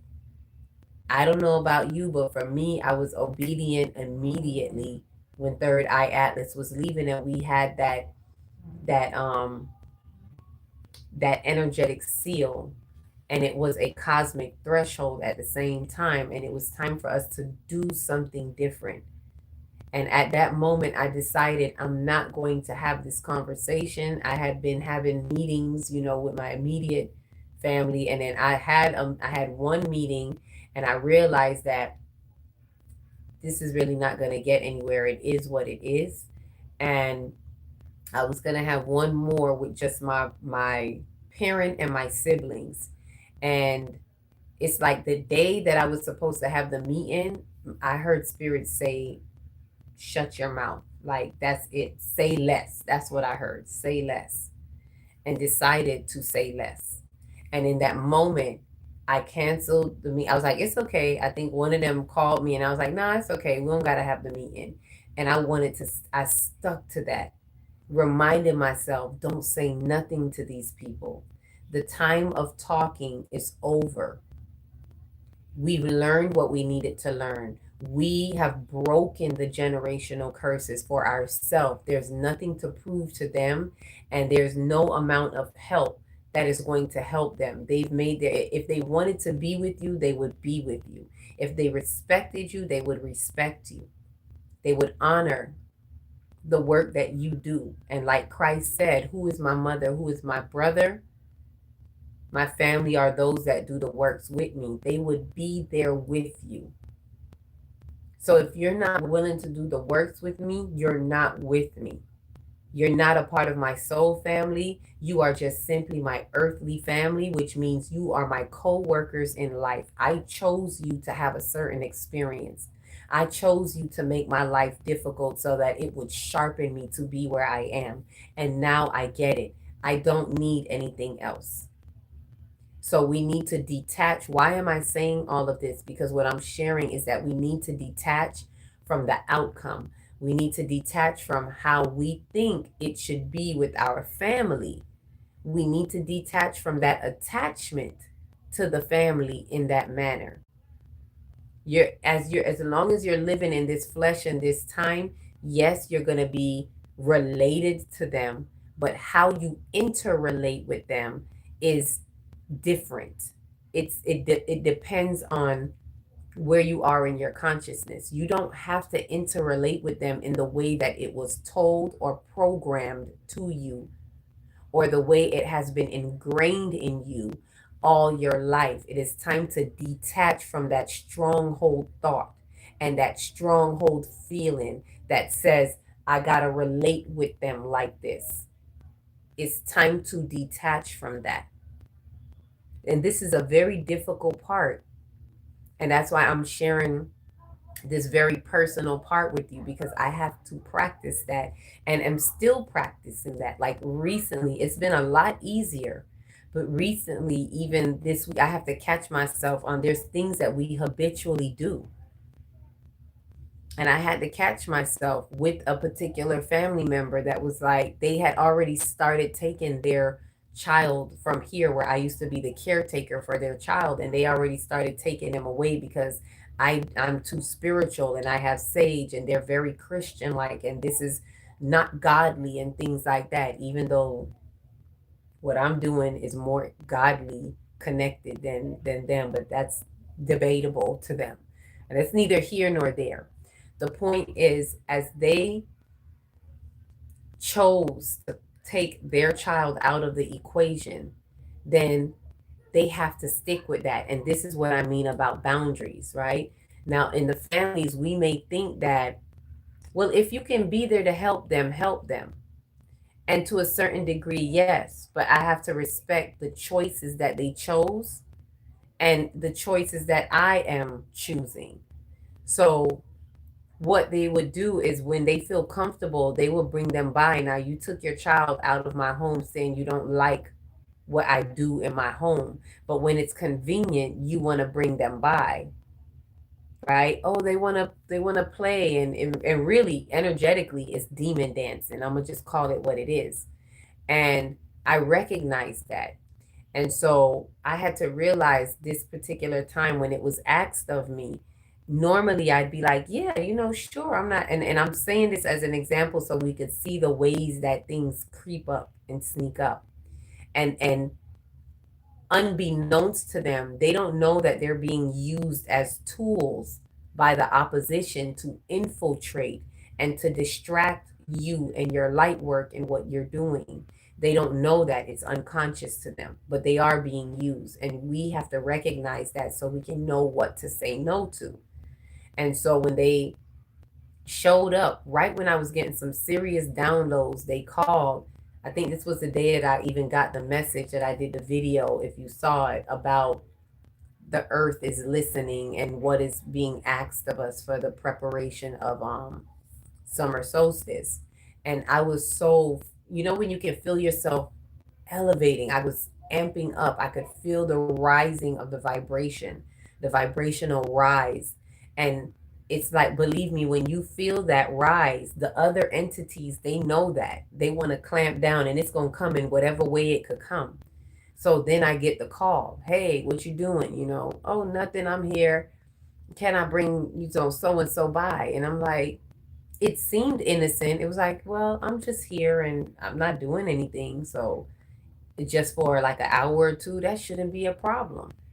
And I'm like, okay, I think I could do it. I had to really rethink it after I said yes. And I had to call back and be like, no, I don't think this is a wise idea. And I didn't tell them why, because again, remember, they don't respect you. They don't comprehend what you know. It doesn't make sense wasting any time getting into a debate about differences of opinions and whatnot. You know what you know, and you say less. So when I called, I simply was like, you know what, that wouldn't be a really good idea right now, because I realize I'm doing a lot right now and I don't want to take on too much, which is true. This is a truth. I'm going to be taking on too much, but I don't have to explain to that person why, because they're not going to get it. So the why is being honest with me that, yeah, I'm taking on too much. And I had to look at, even though it doesn't physically feel like too much, energetically, you doing too much, because you're not respecting me, but you're using my energy for your convenience. And I was like, no, respect, acceptance, accept the decision that they made when they took their child out of your home, saying they don't like what you do in your home. So if you don't, then I'm going to respect that and say, hey, you know what, take them over there. And this is a relative, this is a close relative, y'all, right? I'm gonna just say this is my niece. You know, it's like normally you would be like, "Oh, it's my niece. Yeah, she should be able to come over and play with her cousins." And it was like, no, I gotta accept that he made a choice, and I gotta respect that in the acceptance and in love, not from a bitter place, in love. Because I'm checking myself to make sure it's not he said this, so forget. No, it's not in a place of bitterness. It's in a place of that in love. I'm respecting the decision that that person made, and I'm respecting that this is the truth of how they see me. And this is a truth that they don't respect me, and I can't make them respect me, but I also got to keep the boundaries set for that lack of respect or thereof. So, whatever you chose, wherever you chose to take them instead of here, then yes, continue to call them. And I didn't say it like that, but I'm sharing that with you because that's how we hold ourselves accountable to the truth and accepting what is. And therefore, because I had acceptance, I am now satisfied. There's satisfaction. And now I am in my comfort.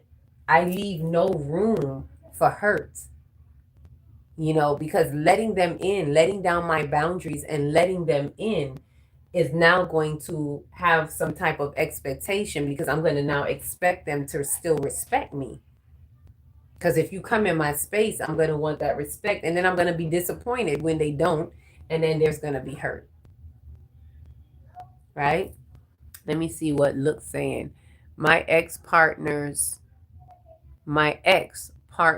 and how these emotions sabotage my current relationship. Something I've been trying to let go. Pain. Ashe, ashe. And I surround you with love and light in that pain so that you can transmute it. Right? Your exes are all parts of the journey. Right? And how these emotions, the emotions with them, your exes, the undealt with trauma, the unhealed wounds and the unhealed traumas is what's seeping in through your current relationships. Right? And so in doing the work, it's going to start with, for one, just like what I'm showing you with the detox, addressing these emotions when they do come up. Address it. Yes, you may not be with them anymore, but you did not process those emotions. This is a part of processing the emotions. Find out what makes you angry, mad, sad, whatever it is. Peel the layers and get to the core, because it's a repeated offense. There's something there that those exes continued to repeat and trigger. And it may even be something from your past lives. It may be a past life offense. It may be a karmic imprint that the pattern is here asking you to find it and free it. So once you find the pattern, go to what it is that is held in fear and then transmute that as much as you can. Put it in love. Give love forward. That is true forgiveness. It's not about forgiving them and what they did. It is about you forgetting, and this is what I always share in true this is Forgiveness Workshop 101, right?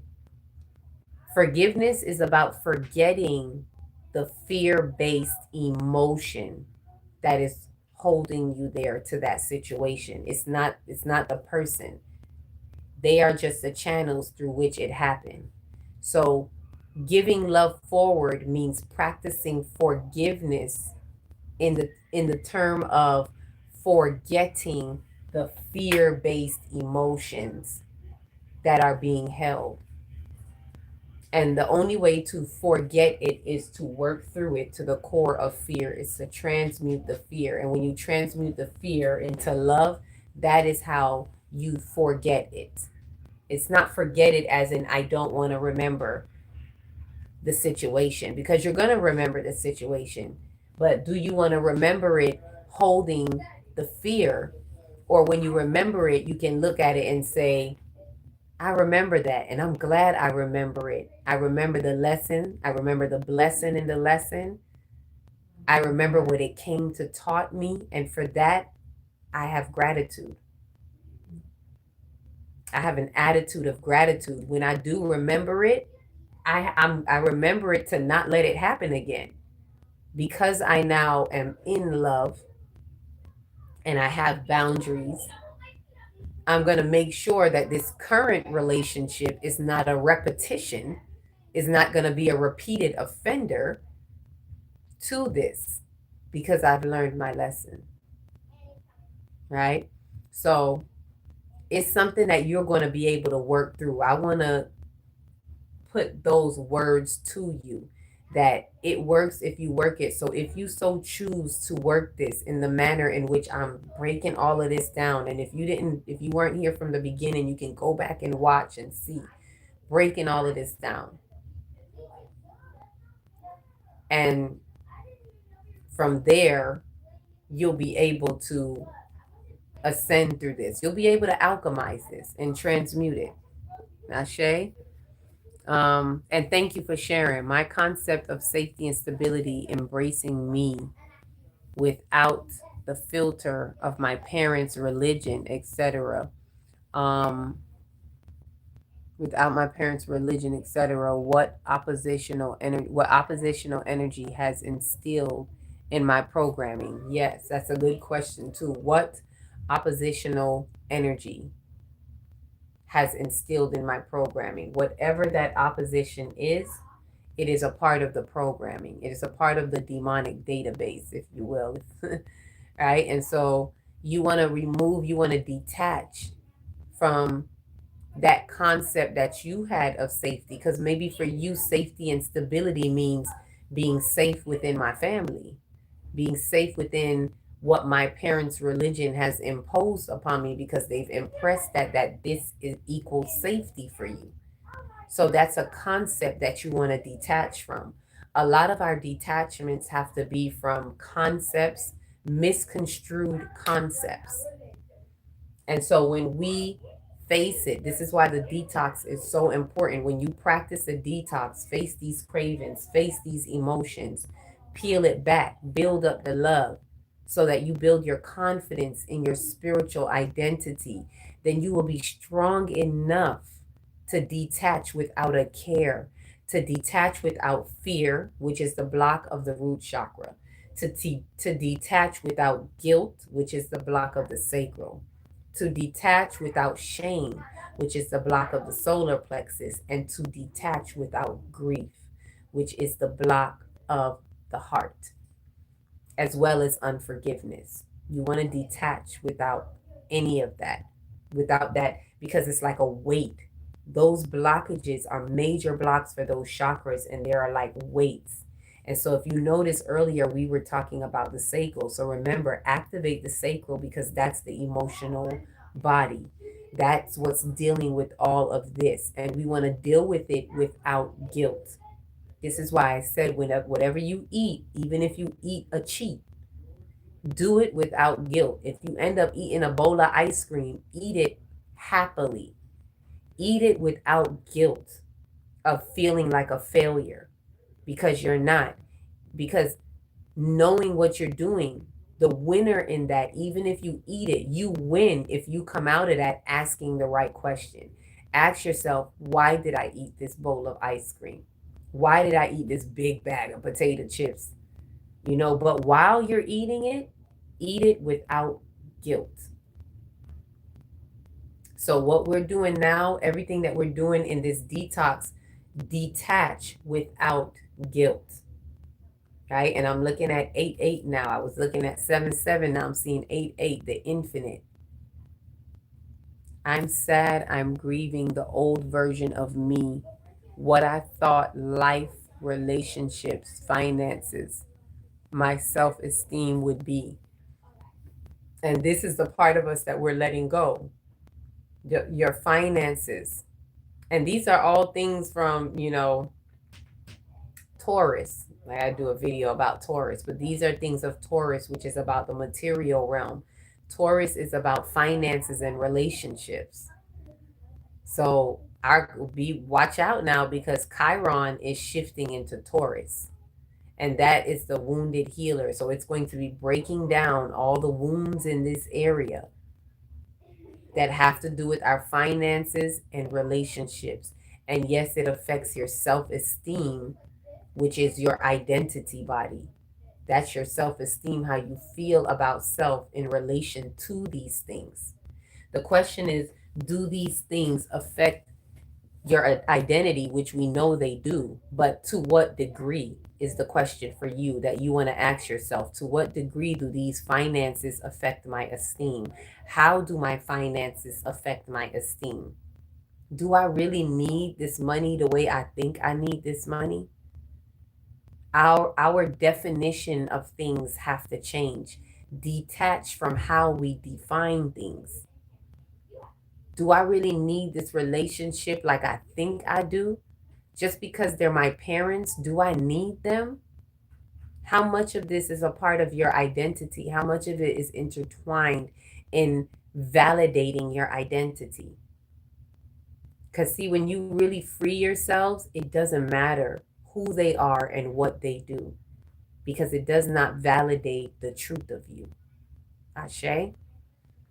So, this detachment is a major part. And we are wanting to, in this particular window, while we're detoxing, and this is what I'm closing out with in this detachment, while we're detoxing, fortify yourselves and your environment. And this is why I said, don't come off of this and then go into some foolishness like like the club, right? I don't want to tell nobody what to do or how to be. I'm being honest, and I can only tell you like how I would address this. What I'm doing to fortify myself, I'm not going to be in anybody's club or rubber dub dub or anybody's anything. I'm not going to anybody's birthday party. I'm not going to anybody's wedding. I'm not going to anybody's funeral. Within these 5 days, this is where you will truly see who is who and what is what of you. This is where you're going to see what you really need to let go of. How important is that thing to you? Is it more important than your soul's activation?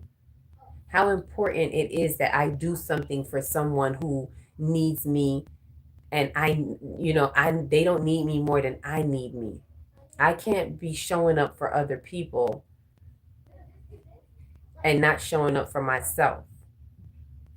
So while we're in these 5 days, we consider it a spiritual quarantine. You got to be serious about your work, and it works if you work it. Again, I can't tell you what to do.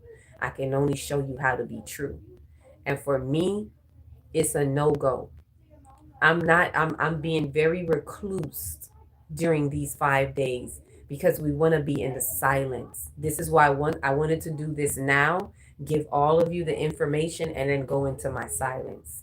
Unless the divine tells me to do a video.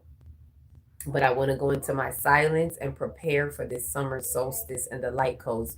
Be in your most receptive mode. Take this time within these 5 days to let nature be your best friend. To get to know your natal chart. If you need a natal chart reading, I do natal chart readings. You can email me, you can message me. I do natal chart readings that can help you look at your natal chart. Look at your natal chart is your spiritual blueprint. So you can have a clearer understanding of what direction you want to go in, what direction you're coming from, and what direction you're going in. There's a direction you want to go in, but there's a direction that you're going in. There's certain things that are being worked out in your life, world, and affairs because of your natal chart and what you're here to address and transcend. Some of you don't even know what you're supposed to address and ascend because you don't know your natal chart. Do you know your Chiron? Do you know your north node and your south node? Your south node tells you where you're coming from, and your north node tells you where you're going. Do you know that? Do you know your moon sign? Because knowing the sun sign alone is not enough. Do you know if you have a stellium in your chart? in which a stellium is when you have 3 or more placements in a particular house. Do you know that? Because you are more of that stellium than you are your sun sign. So I say this because these are all things that I was shown that we want to do to fortify ourselves, because it gives you intel and insight to your purpose. So as we prepare, let's fortify ourselves, not just with foods, but looking around in our life, world, and affairs, in our environment, and what it is that we need to detach from. Not doing things just because this is the way it's supposed to be in our ego or in our surroundings. Not letting your surroundings dictate to you, not letting a need that is really a greed dictate to you. And there's a very fine line between the need and greed. It may sound obvious, but it's not. Because a lot of people misconstrue a greed for their need. And we'll tell ourselves, no, no, no, I need this, I need that. But it's not true. It's an illusion to you. It is not that you need it, it's because you don't realize the abundance that you're in. So you're operating through a greed, right? So we want to detach from these concepts, find out where they are in you, and detach as much as you can. Detach. You know who those people are around you right now that you need to just not be around. So that's another 3 things that I'm going to say. Something I always say when I'm doing the 5D work is, 1, these are 3 things that could help you in this light work, in alchemizing and activating the light grid. 1, while these frequencies are passing through you. 1 is to fast in any way, shape possible, in any way you can, whether it's from foods like what we're doing now. That's the detox part. If you're doing a detox, you got that. But not just foods, fasting from behaviors, from habits, from old concepts, old thoughts. Take a moment to just fast from that. Take that thing that you believe in so hardcore and just put it on the shelf. Just take it out your mind and put it on the shelf. You don't got to get rid of it. Just tell yourself right now, I don't want this in my thought process. Take that hardcore concept, fast from that belief, and put it on the shelf. Fast from that behavior and put it on the shelf. If you get up first thing in the morning and you're scrolling on your phone, fast from doing that. Do not pick up your phone as soon as you get up. When you get up, tell yourself, I'm going to have that lime water and I'm going to sit outside in nature and I'm going to meditate for at least 5 to 10 minutes. I'm going to sit here in silence while I'm sipping my lime water or my tea. Even if you don't know how to meditate, just sit in silence.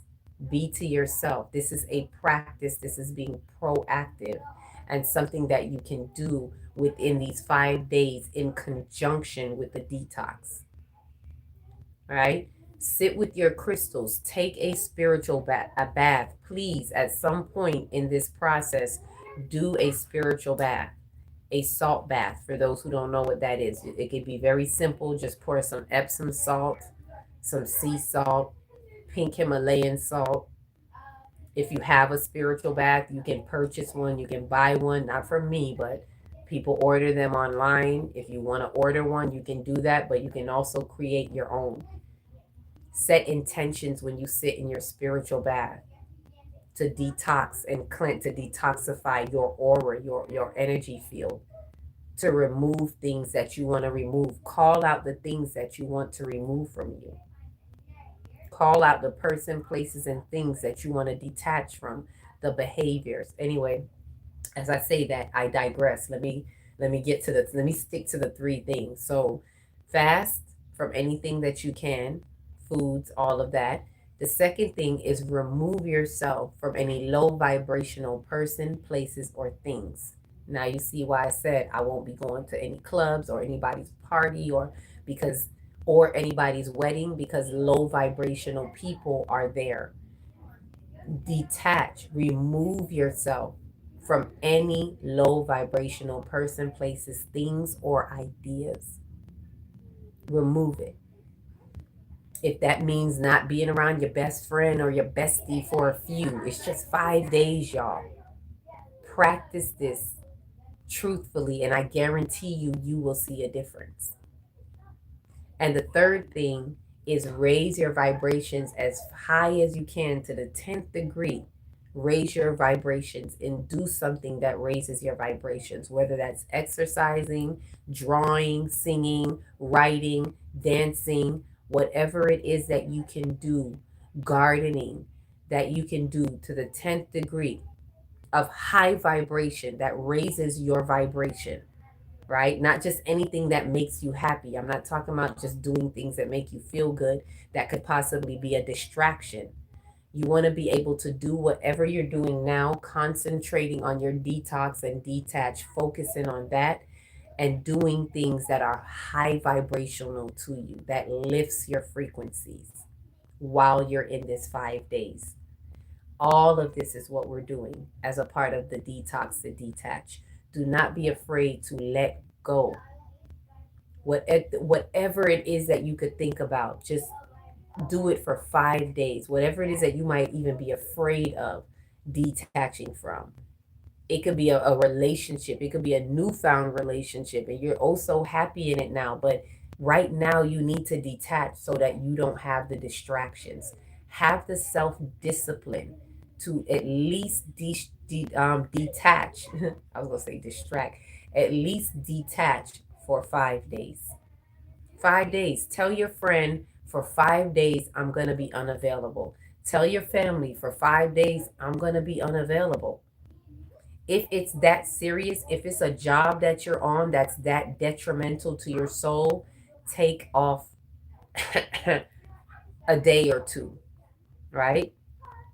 Saturday and Sunday is a weekend. I don't know how everybody's jobs are. Everybody is different. But if you generally work from Monday through Friday and your job is literally killing you, take off.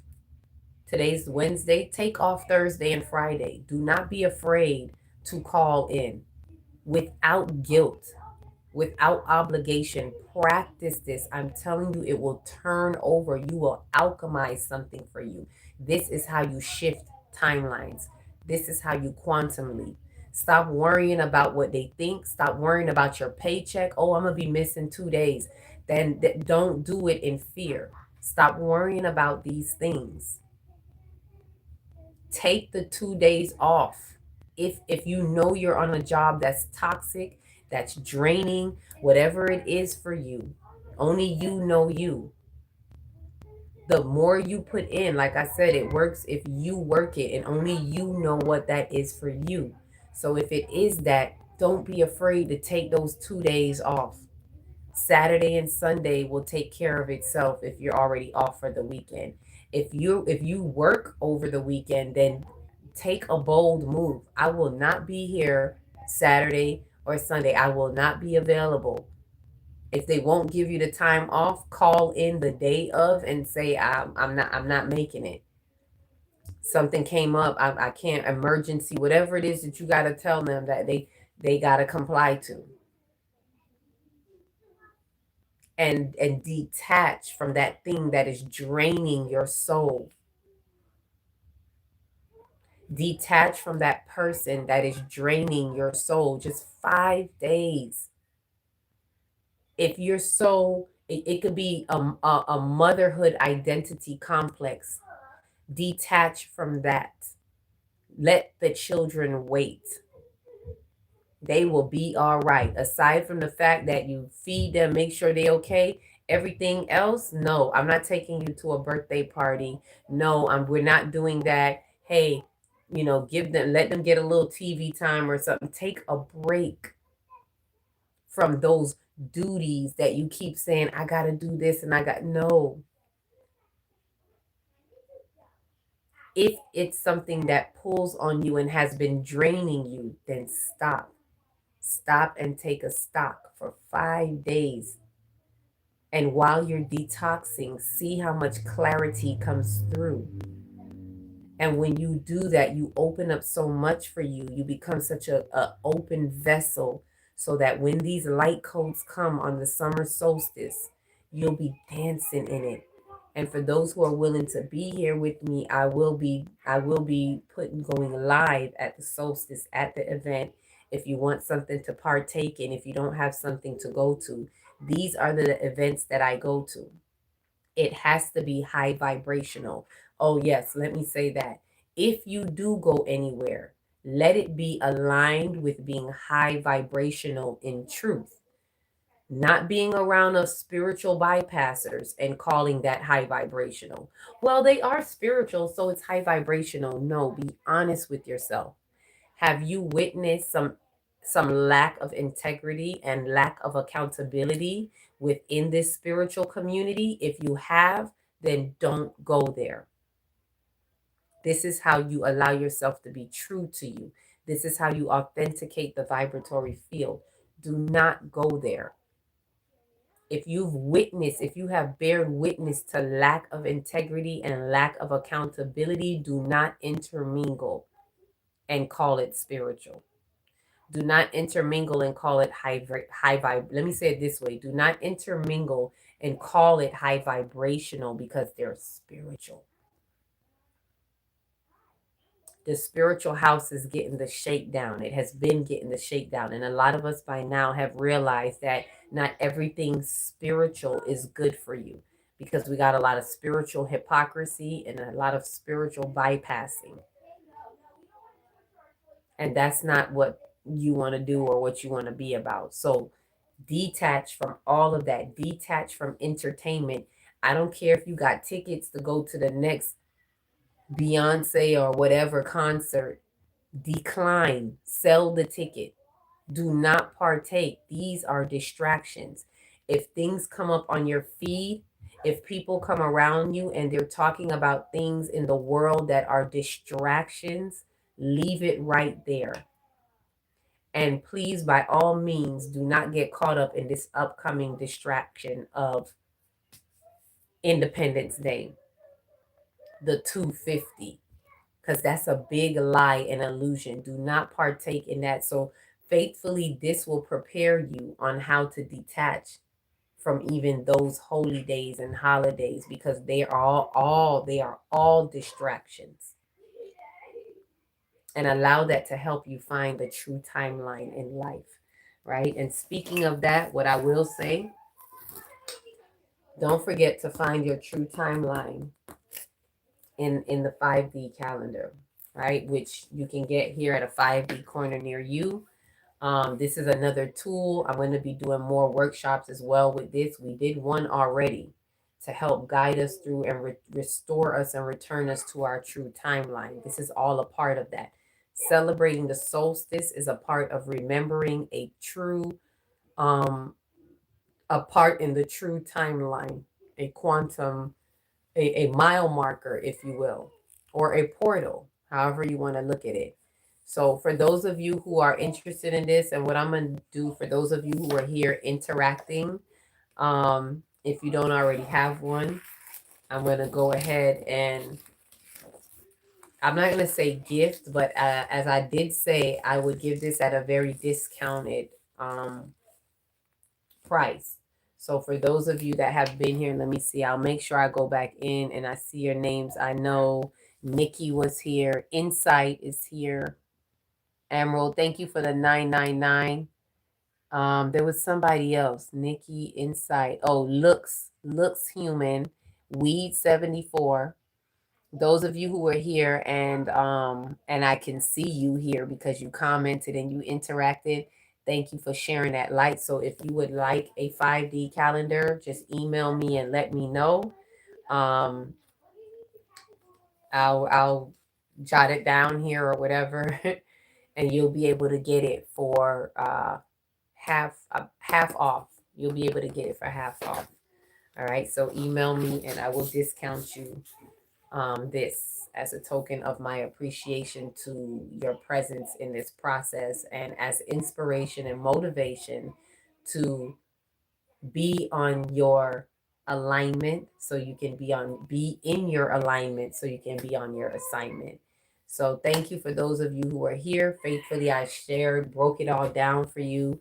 um this is like what we would do in a Zoom meeting. We'd be in here for about 3 hours. So thank you for those who are here that long. Faithfully, you've got enough information to go ahead and continue the rest of this 5 day detox that most of us started today. Some of you who are already on point, you've already been kind of fasting and so you've done it. Don't think that, well, I didn't do today. Consider it done. Today is day one and consider it done. Ashe, Ashe. Give yourselves a round of applause and lots of hearts. Send them hearts up for yourselves and for everybody in here. And I surround y'all with love. Before I go, I will ask you, are there any questions? Looks Human says, still here. Thank you for your presence. Thank you for your insight. Insight too. And again, if you want a calendar, just email me. You will get it at half off the price. So, any questions, any comments before we go? Anybody, anybody, anybody, anybody? Because I gave so much information, so y'all should be good to go. All right. And what we usually do is we usually have a detox to detach group so that we can have accountability within the group and share. So again, email me if you want me to add you to that group, to the detox group. Email me because that's how we're going to be communicating for the next couple of days until we close out. But if you want to be added to that group, go ahead and email me and I'll add you. Email me sending me your phone number. Let me know you want me to add you to the group, and then in there you'll see this is where we usually post pictures of our videos, or anything that's coming up for us that will help motivate and inspire us to keep going. And you'll see that you're not in it alone. So that also I will offer to those who would like to. You can email me at akilatextry@gmail.com. AKILAHTEXTRI@gmail.com. And that should be all. Now I could eat. Oh, remember to eat a lot of water content food. For those who weren't here earlier, activate that sacral. Eat you some melons. All right. Thank you. Cardi said, well done. Right? My first my first share with the whiteboard. And faithfully you were able to get that. So thank you all. Enjoy the rest of your night. Let's get amplified on this light grid in the detox to detach. Be prepared to detach from some things. Ashe, peace, love, and light. Let your soul ignite.